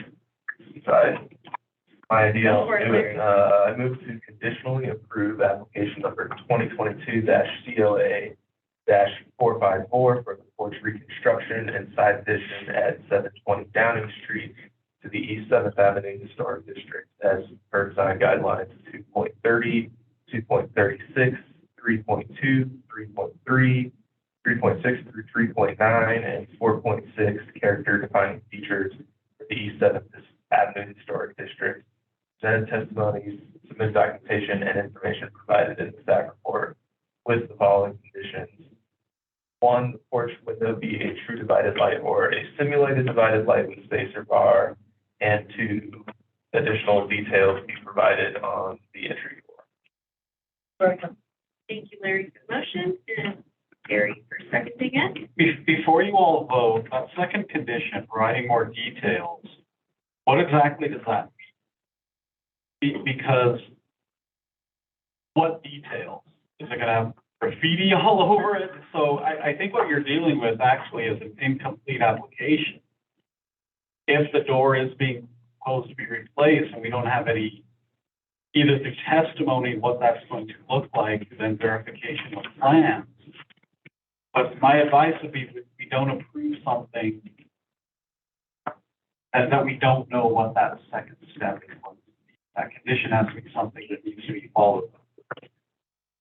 So haven't we dealt with it though by saying like a compatible, like we're defining what we're looking for in that design. Yeah. And allowing staff to Those details. Yeah. Yeah. So we could revise, if we could make a friendly amendment to revise that condition to have some language that expresses what that door needs to be like. There, yeah, try a friendly amendment that says to provide additional details for a front door that matches the 7th Avenue Historic District context for approval by staff. That's close enough, or is it still negative? Again, I think this leads to confusion down the road on what I as applicant feel is compatible and what staff feels is compatible. Because right now you all are saying this is approved. So it's not like approved and then we look at it again, right? But I mean, staff makes that determination, like we're giving that to staff to make the determination of whether it is compatible or not. If it's not, then it comes back. I think you just need to be more specific about what compatibility is. So, A full glass style and rail door. They may not. I mean, but that's very prescriptive. So It it could is, be but- that it's, that it's what style is this? Wood Is this door Or with could we say that a door that matches traditional historic construction details and sightlines or dimensions in both construction and glazing or something like that? I feel like that's even less specific. I mean, it's too specific that it's It's confusing. I think we can all see what kind of door matches this house, but whether you want to make or ask the applicant to come back to this process for that front door or not, right? And we continue this. I mean, don't staff approve like door replacements on their own administratively. So I feel like that, if, we don't need to go through this whole process. Heather? No, I don't think that's the way you want to go. I'm looking at the house and, obviously it's been changed, but it's a classical style Foursquare. So if you were to say something about compatibility with a classical style Foursquare, so you don't have a Queen Anne door, you don't have a Craftsman door, you don't have a, right, because that's what we look for. Yeah. So Redo on the friendly amendment. no one ever accepted it anyway, so that's fine. So it's a friendly amendment to provide additional detail for the front door, which would be in context with the classic Foursquare style. To be compatible with? To be compatible with, perfect. I accept.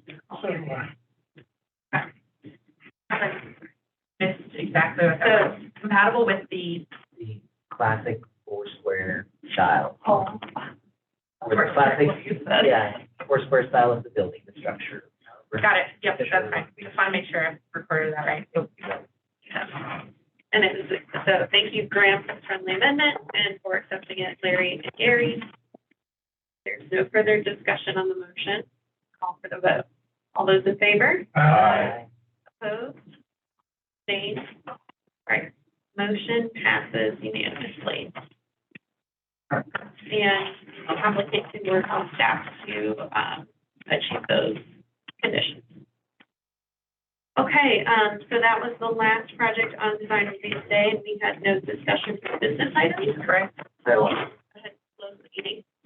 4:47. Yeah, yes, thank you. Okay.